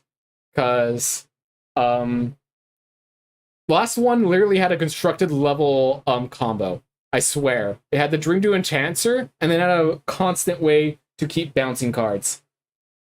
So yeah. I also really don't like, I have 16 lands and I'm drawing less than the time we had 14 lands. Do I take 6? Yeah, I think I play Strike Force and take 6. If they tap down again, I have to Jackdaw Savior just as a blocker. Possibly just die. Alright. Yep, and now that's a 4-4, so Jackdaw Savior wouldn't have even stopped it. So now I have to take 7. Oh, no, I have to take 8. Wow. Alright, so I'm glad to hear frogs are good. Honestly, I prefer frogs being good over others, just because frogs are cool. Untap target non-land permanent, so it can untap itself.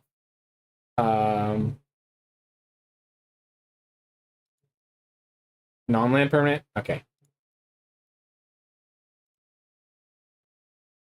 And they are currently threatening lethal unless I can do something about it. What am I going to do about it?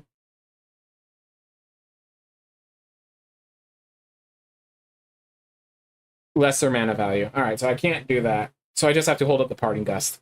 I have no choice. No way I'm getting to Pleated Provisioner. What was this rabbit response doing in my hand?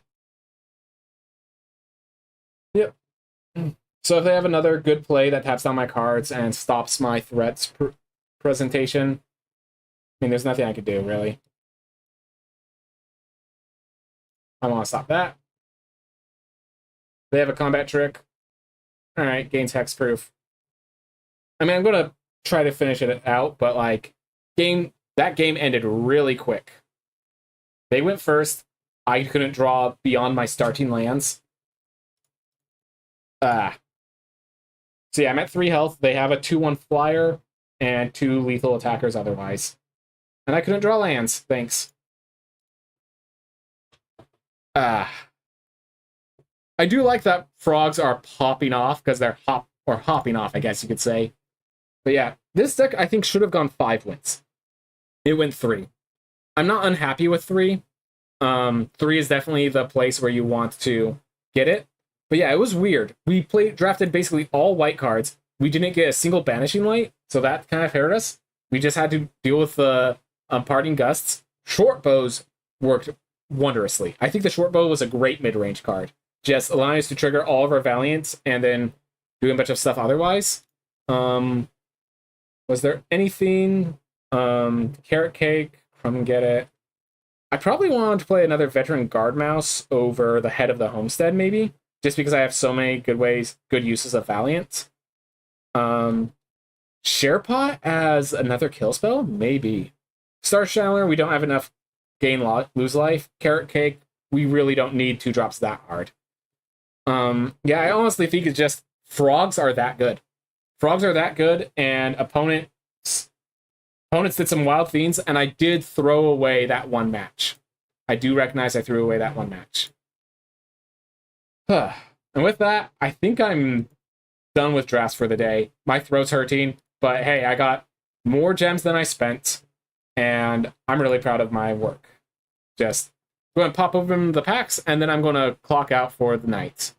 Everyone, thank you so much for watching. I hope you all have a wonderful day. Hey, I got Valley Rock Color. I wanted to be able to deck with that later.